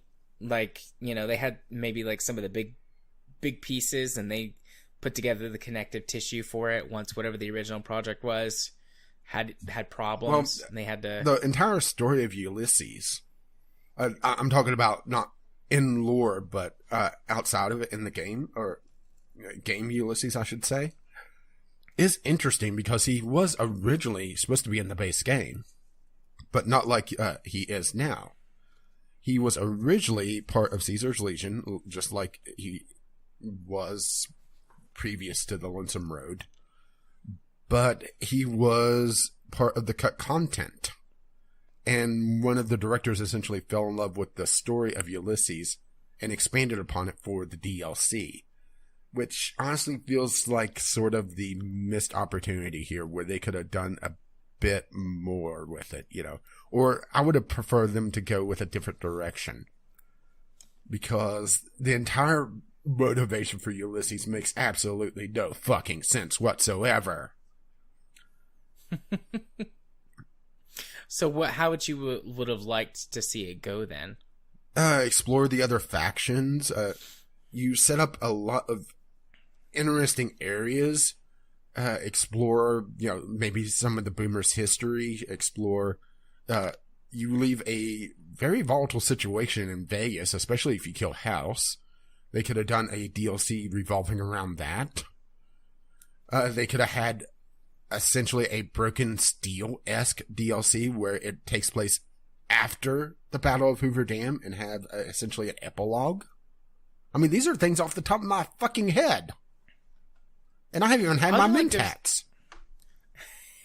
I would like to have seen them, I think, focused more on Caesar's Legion, and then they could roll in all of that stuff with Ulysses. Well, anyway. They had so much stuff cut with Caesar's Legion. But the thing is that they had to wrap that up. But hell, even a DLC where you're, after the battle, well, granted, that is requiring a variable which everybody wouldn't follow. But go east and encounter more Caesar's Legion, which was part of what the base game was supposed to be. Yeah, I think that could work out, though, regardless of how you did it. Just make a couple of minor changes to reflect, like, did you side with Caesar? Did you side with the NCR? Did you, take it for yourself, essentially? And then just have, like, a couple of bits of dialogue and maybe, like, one or two, one different character based on what those choices are. Because you could have basically two characters. One who was like, oh, hey, you helped us win the battle. We like you. And then if you didn't do that, if you picked either to side with the NCR or to take it over yourself, regardless of whether or not, you had killed House or not, then that character would be replaced by someone who's like, oh, I hate you. You defeated us and killed Caesar and yada yada. So, I mean, I feel like that would be a fairly easy sort of false choice type of thing going on that they could work around. But anyways, yeah. I mean, we're already off target about this because we didn't like it. We don't really want to talk about it, I don't think. Well, to be fair, there's not a lot to talk about because a lot of it is sort of the inverse of what I liked about Old World Blues. There's a lot of talking bits. There's a lot of long dialogue sequences. But I'm just saying they're bored out of my skull because he's going on and on and on. I think it isn't just being pretentious. It's also being more wordy than you need to be to try to sound intelligent. I really think that the scriptwriter for this DLC needed to bring in somebody different to voice Ulysses. Or not voice Ulysses, but to give him his dialogue. Because the voice actor hit the voice for Ulysses really well. Yeah. Yeah, they need to have someone come by and do a second pass on the script. And the motivation, because the motivation for Ulysses, like I said, made no sense. He's angry because after he left the Legion, he found essentially this little baby nation that was taking its first breath, his words. And the courier, the player character, delivered a package that awoke the bombs that was buried beneath the divide where this town was and blew them up. And he's pissed at the courier. Yeah, and that's one of those situations where it's like the courier has no idea what he's carrying. That's part of the service that the couriers provide. Like, they don't ask questions. I mean, they just deliver what they're paid to. Now, that's even brought up in the regular game, or the base game. Yeah, if he wasn't a courier and he didn't, know the job, I would excuse it a little bit more. But he was a courier. It just baffles me that, this was what they came up with. Yeah. Yeah, the motivation doesn't really make any sense. But sure, let's write it off like he's crazy or whatever. Or he's a dumb motherfucker that read a thesaurus. He still is not a well thought out or fleshed out character. Like, I've got his wiki page open to just help me, like, figure out what the fuck it. And it's still, like, it's not incomprehensible, but it's like, okay, this character needs to be the primary antagonist for the main game, if that's how you want to play this. Because giving him, some sort of background presence, which could be missed if someone wasn't paying attention. I know some of it's sort of given to you, but when these was being released and people were playing them one at a time, like, I could see your average player completely missing everything or most of the stuff that was dropped about Ulysses and the other DLC. And being completely confused, like even more confused than we are, by him. So if they're going to do all of this stuff with him, he needs to be the main protagonist of the game, or have him show up in the first DLC. Well, supposedly he also stalks you throughout the DLC. Sort of. Now I'm blanking on Half-Life. Gray Man? Oh, okay. I never missed saw that. it as well. So, but there are screenshots showing, Showing him doing that. yeah. Are you finding one right now? Yeah. Well, it's on his wiki. Spying on the player from Stone Tower. You can see it right there. I'm looking for it. Where does it say it? Oh, never mind. Here we go. Or the G-Man, not Gray Man. G-Man. Well, I had G in it. So, yeah. Anyway. Yeah. It just says in Lonesome Road, though. Yeah, only in the Lonesome Road. Is this linked to a screenshot? Yeah, there's 3 screenshots there. So, he does show up in the DLC before the big final encounter. But, yeah, he feels like a Mary Sue. You know, someone that is absolutely perfect. Made by the author to do the best at everything. And maybe that's also part of it. You know, he feels like the author was a little too much in love with him. If that makes any sense. Yeah, no, that makes perfect sense. Because this, I mean, can happen to artists or creators of any kind. They get, sort of invested in, their baby or their project that they don't listen to or don't seek out additional help to ensure that it, turns out like it needs to. Can we just name that George Lucas syndrome? Yeah. I like that. Just looking at his stats, he's one of the few characters that has perfect 10s across all the specials. I mean, that should tell you something, right? Yeah.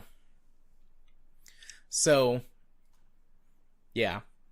Anyway, so you go through, this area fairly linearly. Yeah, you do encounter almost entirely linearly. A copy of Edie, or Eddie. The Oddbot from the main game, which is a hell of a lot more expressive than it is in the main game, huh? Than it is in the main game. Makes me wish that was, the companion that you had throughout the main game, because Eddie, outside of a couple triggers for his quest, never really does anything in the main game. It just kind of floats there and shoots things. And occasionally just trips a trap until you put it in the mod to give it light-footed, so it doesn't trigger bear traps for some reason. His repulsor lifts just set those bear traps off. No, he has invisible legs. I'm not sure which is creepier. Probably the legs, if I'm honest. Sort of like one of those elves on the shelves with very long, spindly legs. Yeah. Yeah, just imagine one of those walking. That's nightmare fuel for you, huh? It is. I'm not going to think about it anymore, though. But anyways, I mean, ultimately you go through, you confront Ulysses, you can kill him or spare him. It's apparently incredibly difficult to convince him to. Actually, it was very easy for me. Well, if your stats are maxed out. No, it wasn't even just that. Okay, here's the entire thing: is that he was talking about me being a destroyer because I delivered a package that. I think my main problem with the motivation of Ulysses isn't the motivation itself, but it also is something that you have no recollection of doing because it's in the player's, or I shouldn't say even the player's past, but the character the player is playing, their past, and it's never referenced. You're told that you're a courier, and that's pretty much it. Yeah. I mean, your character is pretty much a blank slate, aside from the very basic courier, shot in the head at the very beginning of the game. Very pissed off about it. Yeah. So, you're being blamed for something that your character did that you were never referenced to or told about, which feels off to me. But I'm being told that I'm a destroyer of nations when I'm in the process of building one. Granted, that actually was my first skill check. There's 2 checks to be able to talk them down, essentially. because his big thing is he's going to destroy the world. He's going to cut the bear's throat and blah blah blah blah fucking blah. Well, I mentioned I killed House and I'm in the process of building a nation, essentially. And he's, oh, you are? I'm not joking. That's it. Okay. Yeah, I'm not sure what the actual trigger is, but the skill check on it said Vegas. So it's going down the wild card path. Yeah, I do know that there's some differences based on which faction you chose, because I had some options related to the NCR, because that's the path that I chose. But honestly, I just wanted to kill him, so I didn't really try. Well, to be fair, I was kind of low on ammo at that point, and I knew that he had very, very, very high stats. And I thought, okay, you bored me to death. Now it's my turn to bore you to death. So pull up a chair. We're going to talk this out. I bored him to death with bullets and plasma rifle fire. Yeah, he's a very tanky character, isn't he? Yeah, he is, but I still out-leveled him by quite a bit, so... Actually, no. No? Oh, does he... No. Does he match your level? Or? No, he is player level times 1.2. So he's also higher level than you. Okay, didn't know that. Still didn't have any problems. Yeah, to be fair, he has a maximum of just over 1,000 HP with a damage threshold of 18, which is somewhere in the ballpark of power armor. Never mind the fact that he's sitting there in a sleeveless jacket, right? With an old world flag painted on my back. But I had power armor, and also I was using the what was the mods I talked about? They gave you more perks. One of your weapons. The I forgot the name of the mod. The signature weapon. The signature weapons and signature armor perks. So one of the signature armor perks is you can get it multiple times, as it adds that damage threshold to your armor. Oh, well, no wonder you were able to just walk through all the death claws and everything else. Yeah, I had shit, because there's no limit to how much you can level up your armor. It just, like, every time you get a level up, it gets leveled up if it's your signature armor. So I had, 25 levels on my power armor, give or take. So in other words, someone will shoot you and it goes ping. Yeah, it would just, like, the bullet would just, fall down. Yeah, no wonder you walked through this DLC. It was actually pretty tough combat if you didn't have a damage threshold of a few thousand. Because you're fighting death claws, the marked men all had anti-material rifles, which are essentially the biggest sniper rifles in the game. Short of maybe railguns. Yeah, I had a damage threshold of, I think, in the high 20s, and then I had a 66% reduction. I mean, this was like multiple perks, but I had like 25 levels on it. So I had a 66% damage reduction from everything. Bullets. Yeah, no wonder you found the combat in this boring. I would say the combat, even though Fallout New Vegas' engine doesn't really support a lot of action-oriented combat, especially some of the bigger battles that they have in this. But I would say that was probably the best part of it. That and maybe a little bit of backstory about Edie. Or Eddie. I keep calling him Edie because that's, you don't really hear the name pronounced until this point, as far as I know. Yeah. Because I don't think you ever have either. I mean, I also said Edie. Yeah, in this DLC, you're getting backstory about Eddie as well, and essentially what happened to him before showing up, and actually a little bit of the Fallout New Vegas teaser. Getting shot and kind of just limping off after getting shot by a raider. But there's a couple of fights in this that was actually fairly tough for me, and there was a couple of times that a couple of hits I was downed. And this was level 45 full power armor. along with one of my companions, because the companion was coded in such a way that the Lonesome Road wouldn't allow me to start it, even if I told her to wait or go back to base. So I thought, fine, she wants to come along. Well, we're walking this road together. Yeah. Well, I killed Ulysses, and then which ending did you do? Well, I was more pissed off, and so I just nuked both because I was building a separate nation anyway. Okay. And ended up with the Planet of the Apes ending. I'm not joking. That one's the apocalypse, right? That's that ending when you nuke. Yeah. That was, yeah. I got the end, so I stopped the nuclear Yeah, launch. I didn't want to sacrifice Eddie. Especially after some of the lessons from the other DLCs, it felt like the right thing to do. Yeah. Let's see. But the ending, I'm going to read this because because it's a Wild Wasteland. It triggers with Wild Wasteland, by the way. So it feels like it's a non-canon ending. The couriers finally really did it.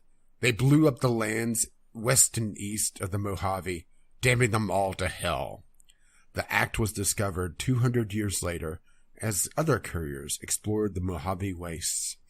There they saw NCR relics, reminders of their once proud history. But since it's a Wild Wasteland, it's non-canon. The DLC ending for it would be: the divide erupted in fire, violent red, as the last message of the two couriers arced into the sky. The missiles rained like spears down on the land, burning the flags and communities alike. Destroying all they struck, the history of the West was erased for a second time. Thorough and complete, and America slept once more.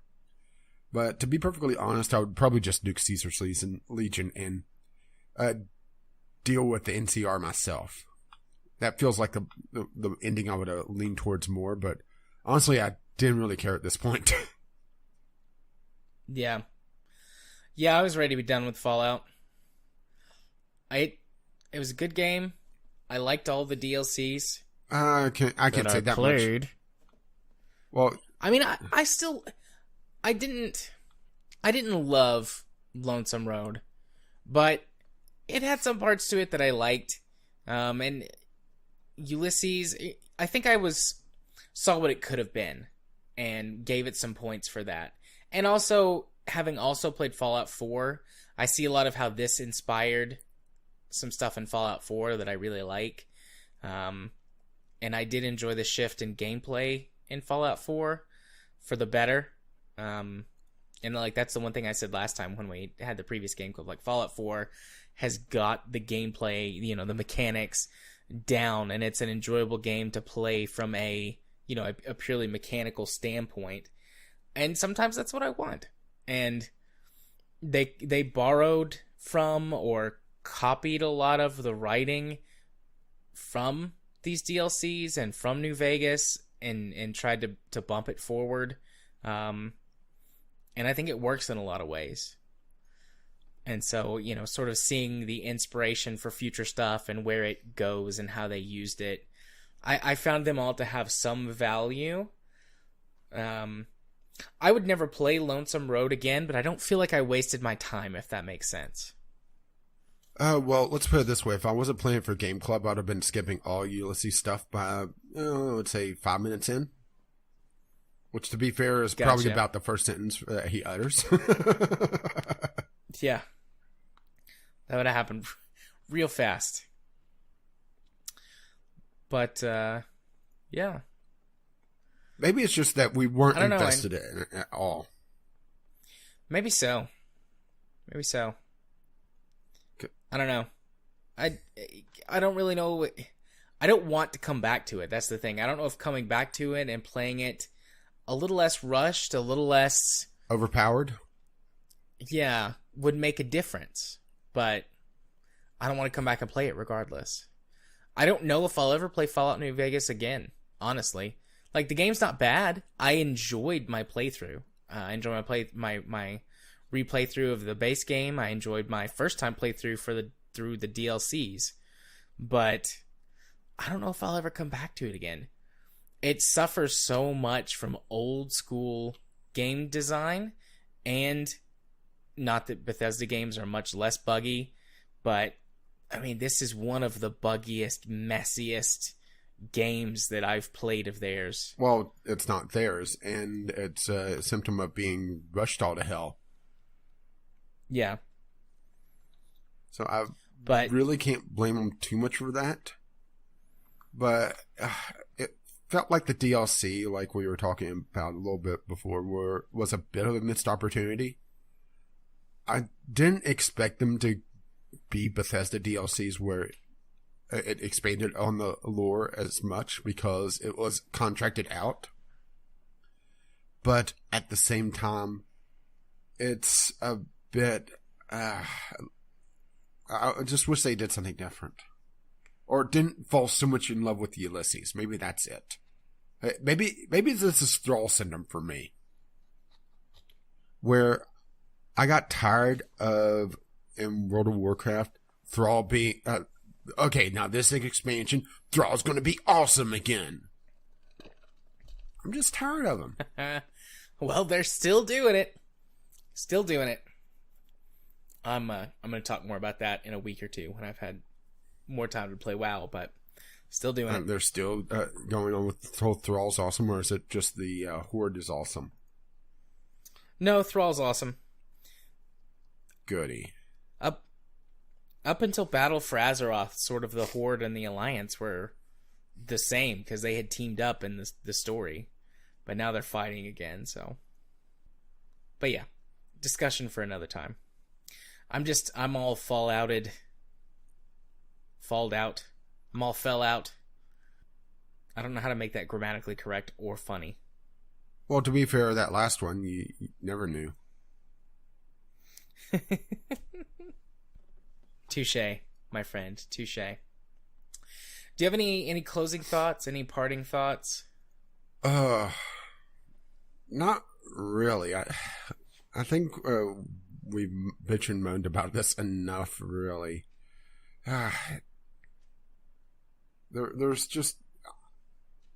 I think some of the mods were actually would have been better DLC candidates. I actually downloaded one called Autumn Leaves that looks a lot more interesting than Lonesome Road. Which, that's a little bit sad, isn't it? Yeah. I mean, there's some good modded content out there, though. I mean, what I was running was... even though it had a ton of mods, it was still pretty streamlined and mostly around quality of life and bug fixes and anti-crash stuff. Yeah. But I'm not... I can't really remember Fallout 3 having the greatest DLC. Granted, I didn't play Broken Steel. Broken Steel was good. What was the alien one? Mothership Zeta. I didn't really care for it. Mothership Zeta was... I really liked Mothership Zeta. I thought it was a blast. An alien blaster? Hey-oh. Those are the only two I remember, but there was at least 3? Or was there 4? Oh no, it depends on how many are we counting of story DLC. Fallout 3. I know there was one where you went down... Operation Anchorage. Operation Anchorage. I forgot about that. That was a good one. That one was where I didn't care too much about that one. You got to go back and see a whole bunch of the old pre-war... Or the simulation the war stuff. Yeah, the simulation. It was VR. It was. Broken Steel. The Pit. I don't think I ever played The Pit. You went to Pittsburgh, though. Yeah, I heard it was the Pits. And there was was it The Pit? Or Point Lookout, where there was the little girl. I think it was The Pit. There was like some virus or something. Basically turning people into zombies. Or some kind of radiation? Yeah. And then I don't remember anything about Point Lookout. So there's 1, 2, 3, 4, 5. Oh, there's he gone. 5 DLCs. Yeah, but I think it's of fair to say sizes. that, yeah, those are stronger DLCs. Even though I didn't care for a couple of them. I think the only one I'd actually want to play again would be Old World Blues. Even though I would say that you should probably check out Honest Hearts. Because I did, I summarized a lot of stuff, and there was an entire section that I didn't play because I made the choice to fight back. Yeah. I'll probably check it out. I might watch a Let's Play of Honest Hearts in the background while I'm doing stuff at work. Doing paperwork. Or maybe while I'm playing WoW. Instead of listening to a podcast or something. I also might play it. I'm not going to say I won't play it.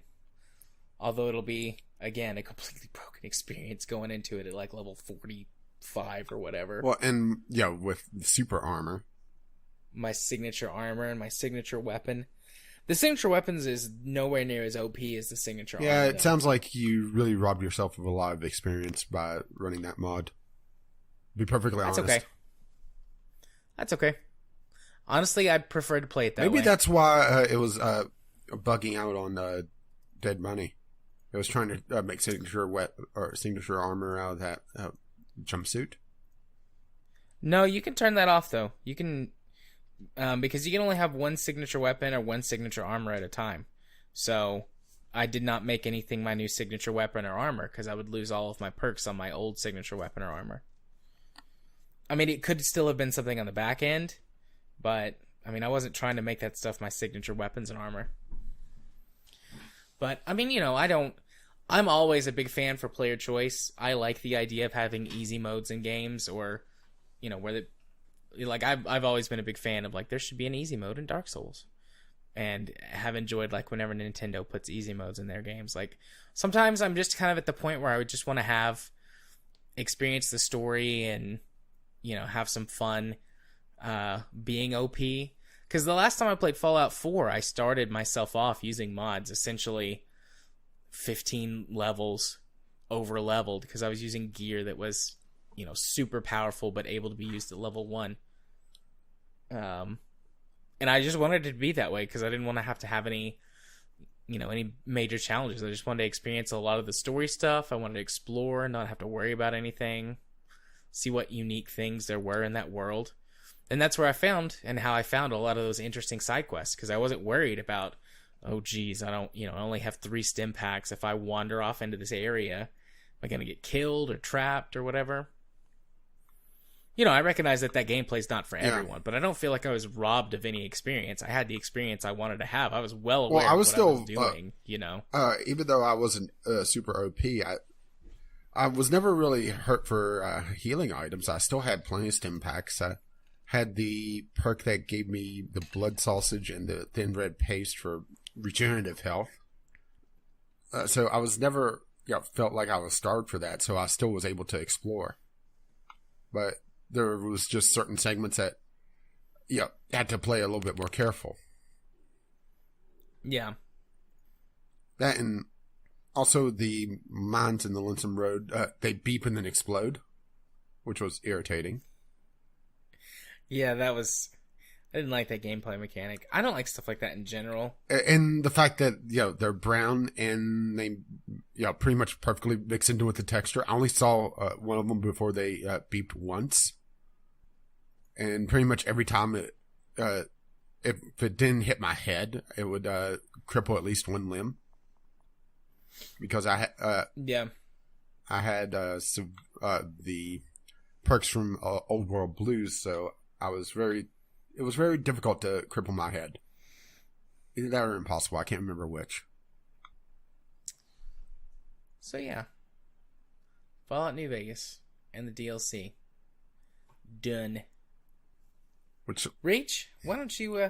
Oh, sorry. Were you gonna say I was going to ask you to lead us into the next game club, so I could rest my voice a little bit more. Fair play. I can do that. So for our next game club, we're going to be playing a cute, happy, short, hopefully fun Are we sure this is going to be happy? I hope so. I have heard some. I've tried really hard to avoid spoilers for this game, but being active in the gaming community and listening to podcasts and stuff, I've heard a few things about it that make me think that there's definitely going to be some sad parts, but a lot of it is happy and fun too. So, yes, the Game Club for September is The Awesome Adventures of Captain Spirit. Something like a 2 or 2.5 hour experience, made by the same people who did Life is Strange and Life is Strange Before the Storm. Yeah, well, no. Sort of, you're actually wrong on that one. It's not made by the same people that made Before the Storm. That was a different company. It's the same company that, or the same developer that did that's doing Life is Strange 2.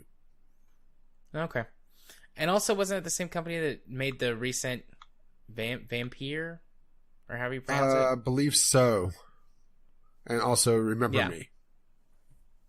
Yep. But the reason why we're doing a short game is to lead into October, because we do scary games for October, and we're doing the one that everybody talks about in hushed tones. And we're giving everybody a little bit extra time to get ready for it. Indeed. Dwarf we are playing Fortress. Yep, for October. So we're going to get through Awesome Adventures of Captain Spirit. I may play it twice. We'll see. But even then, that's only something like a 5-hour commitment. And I played Fallout New Vegas and also watched Let's Plays of Fallout New Vegas for something like 25 or 30 hours this month. So I can handle 5 and then start working on Dwarf Fortress. Yeah, I think I'm going to immediately start working on relearning Dwarf Fortress, and then do Captain Spirit probably about a week before Game Club. So it's a little bit more fresh. Yeah. Is that still free? Captain Spirit? It should be. Okay, did they make it free forever? Yeah, it's free forever. Okay. Good. So yeah, you have no excuses, community members. Well, and I see that unless they're completely bored by us by this point. And I see that Ghost Shark already has it. So Ghost Shark, play Awesome Adventures of Captain Spirit. 100% free. So are you going to be bugging people to send stuff in? I will do my best. Not tonight though. Another time. But I will be sending people stuff. Yeah, and I was right. It's it's not Before the Storm. It's Life is Strange 2. And this is supposed to be a lead-in into Life is Strange 2. Yeah. Which actually releases in 3 weeks, so we'd be talking about Captain Spirit the week of. Our podcast will be coming out the day after Life is Strange 2's first episode releases. Talk about timing. I didn't even realize it was going to release like that. I didn't either. But hey, maybe that'll give us a boost in views. Abuse? A boost in views. Yeah, that's it. No more drinking for you. I haven't had any drinking. This is Jared's sleepy brain. Well, go shove it back in your skull.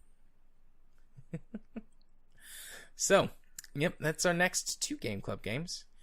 Moving on from that, we've got our community corner this week, which was Jim sent us in a thing. Yeah, he tweeted us last minute. I need to clear out these like 55 tabs I have open. Oh, well, you have the entire wiki loaded? I had a lot of wiki tabs open during that to go to for reference and looking stuff up while we were talking.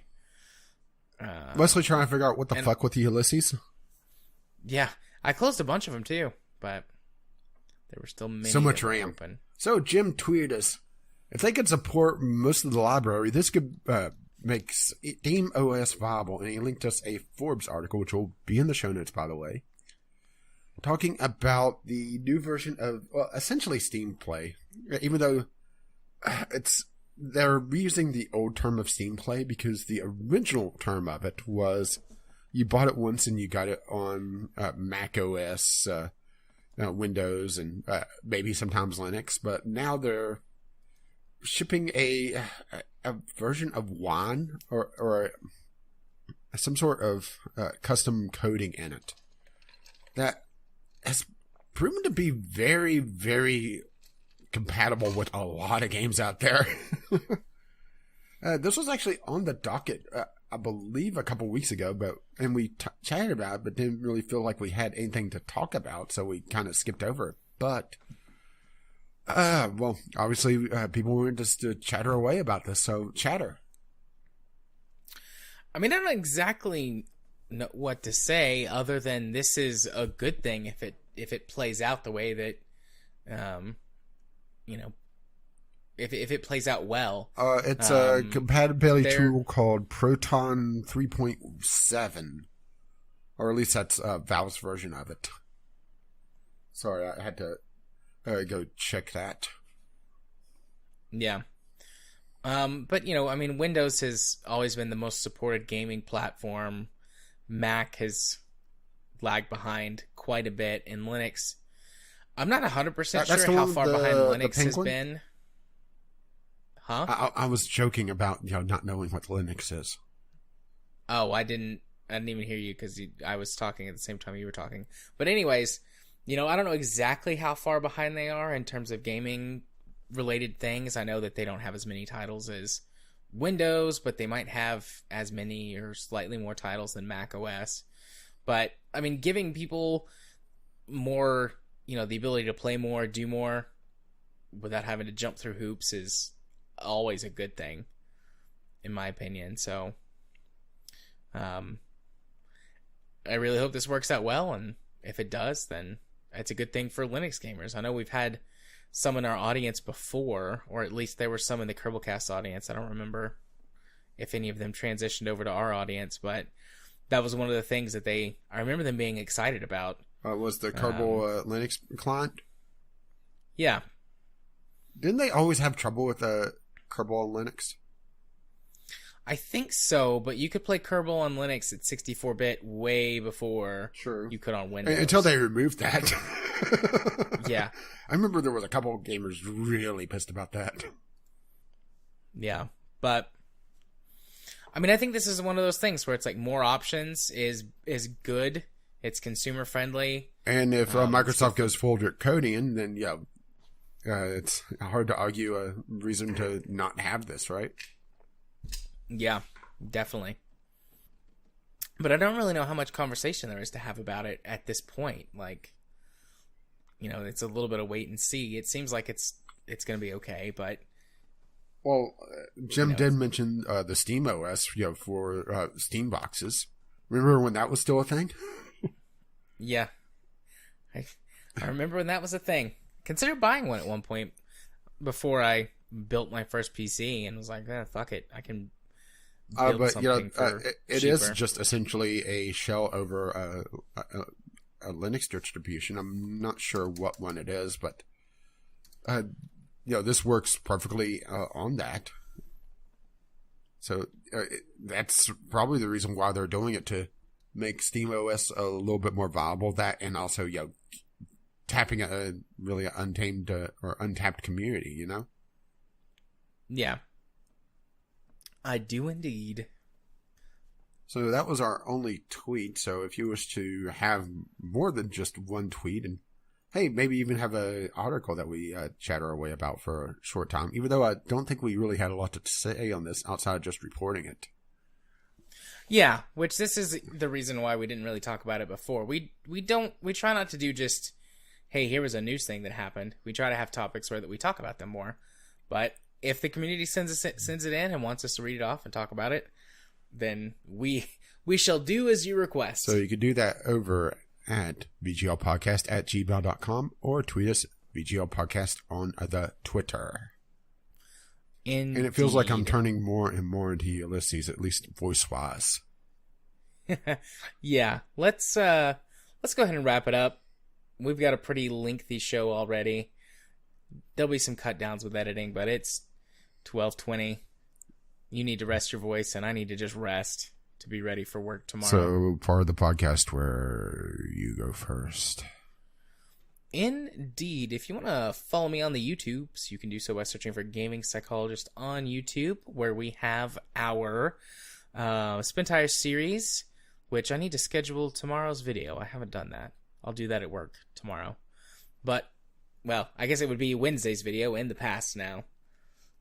Timey-wimey and all that jazz. You should really learn to let go of the past. And you can find that on my back. Sorry. And the podcast over there, Gaming Psychologist on YouTube. If you want to follow me on Twitter, where you can see me tweet about all kinds of things, I tweeted some very insulting tweets at iTunes the other day. Oh, what did you say? Well, when I was going through and working on the podcasting stuff, making sure it was in properly on iTunes and everything, I discovered I had some credit left from probably when I had an iPod or an iPad several years ago to the store, and I was thinking about what I could do with it because I was just going to leave it there. Well, my birthday is coming up. I could probably get an audio. I already spent it, but I was like, well, I could probably get an audiobook or maybe two if there's a sale or I find something cheaply. And so I went and I was searching around for audiobooks, and I didn't really think, know of anything in particular that I wanted. So I went to go search categories, like the different or audiobook genres. And I was like, okay, basically I just want to go to sci-fi and sort by price. Can't do that. What? Oh, you can't sort by price. Maybe if I go to the advanced search option and just search for a category by price. Nope. Can't do that either. Advanced search only allows you to search for book or author or ISBN number or a couple of other things. You can't just do a category-wide search and sort by price. And even if you do type in something generic like Star Wars into the advanced search, you still can't sort it by price. So I just went over, they have like a deals section, and I just went over and saw what was on sale. And I bought Neil deGrasse Tyson's Physics for People in a Hurry. It was on sale for something like $9. And then I got a couple of documentaries because those are extremely cheap on iTunes. You rent a documentary for 99 cents. And there's stuff that wasn't on like Netflix or Amazon Prime that seemed interesting. But yeah, iTunes, you suck. Less consumer friendly than Steam. I even said that. I was like, your search page is worse than Steam's, and that's saying something because theirs is pretty bad. But anyways, that was something I tweeted about over the weekend. And then I tweeted today about something, but my brain's kind of fuzzy and I can't remember. So I'll go ahead and move on. Once again, that was at JMA4707 on Twitter. If you want to go on Twitch, you want to see the occasional thing that goes on the broadcast, you want to have an easy gateway to all the streamers from the VGL podcast community, you can go over to twitch.tv/jarthur4707. Who knows, maybe one day I'll stream something else there myself, but don't get your hopes up right now. And finally, if you want to be my friend on Steam, I accept all friend requests over on Steam and chat with people pretty close to daily from the community. You can do so by sending your friend request to jarthur4707 on Steam. And if you wish to let them know exactly what episode of the podcast you're coming from, the password for this week is fully erect hand penises. Yeah. Fully erect hand penises. Of course it had to be that, right? Absolutely. It was a toss-up between that and Skimvelope, but hand penis? Nah. Definitely for me, a hand penis. All right, buddy. It really depends on what you do with your fingers and what you fing, right? Wouldn't you want to know? Actually, you probably don't want to know. That would drive me to drink. So, what's going on for you? Where can they find you? All that jazz. Well, since I was sick, not much going on the YouTube channel this week outside of Spin Tires. I'm going to try to restart RimWorld again because I missed my recording time because, well, I didn't feel like spending a couple hours editing out coughs, hacks, and other weird noises. I'd much rather just have the normal weird noises in there, so... but RimWorld will be returning. Spin Tires is going to be there. I'm going to try to get the Sunday Sampler this week. I missed it this past week because, once again, I was sick. Still haven't figured out what I want to do with the other Let's Play series. But we'll see about that. I did do my first Twitch stream last week, right before I got sick. So you can find me over YouTube is Gaming with Caffeine Rage. Twitch is caffeine_rage. I do plan to continue streaming occasionally. I did have somebody following or watching me. I'm not sure if that was just your auto host or what, but hey, I had one more viewer than I expected on Twitch. I don't believe that shows up as a viewer. So, hey, somebody sat and watched me completely fail at Oxygen Not Included, which I'll talk about next week. Or you could see me tweet occasionally, Gaming with CR. Once again, I was a little quiet this last week just because I was not feeling all that good. And it was very clear that I wasn't. I had such a headache Saturday and Sunday, or Saturday going into Sunday. Oh, sinuses suck. And fuck fall. But yeah, Game with CR on the Twitter. And once again, our podcast is VGL Podcast on Twitter, or you can email us VGLpodcast@gmail.com with your letters, voicemails, game-related topics, articles, that sort of thing. You can also help support us on Patreon, patreon.com/VGL Podcast, which has paid for our Podbean account, VGLpodcast.podbean.com, which hosts the RSS feed if you wish to not catch us on YouTube. But it also has our show notes and links to all our media and other little side projects alongside there. Or you can just catch us on iTunes, Google Play, Spotify, or your podcatcher of choice, except for that one. Our intro and outro music is On the Ground by Kevin McLeod. You can find his work at incompetech.com. And as always, as his lovely music starts to roll across my voice.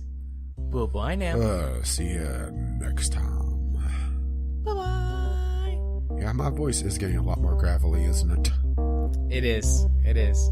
Go drink some more hot tea and get some bed rest, buddy. Yeah, not a lot of outro babble. I'm going to go shut up now.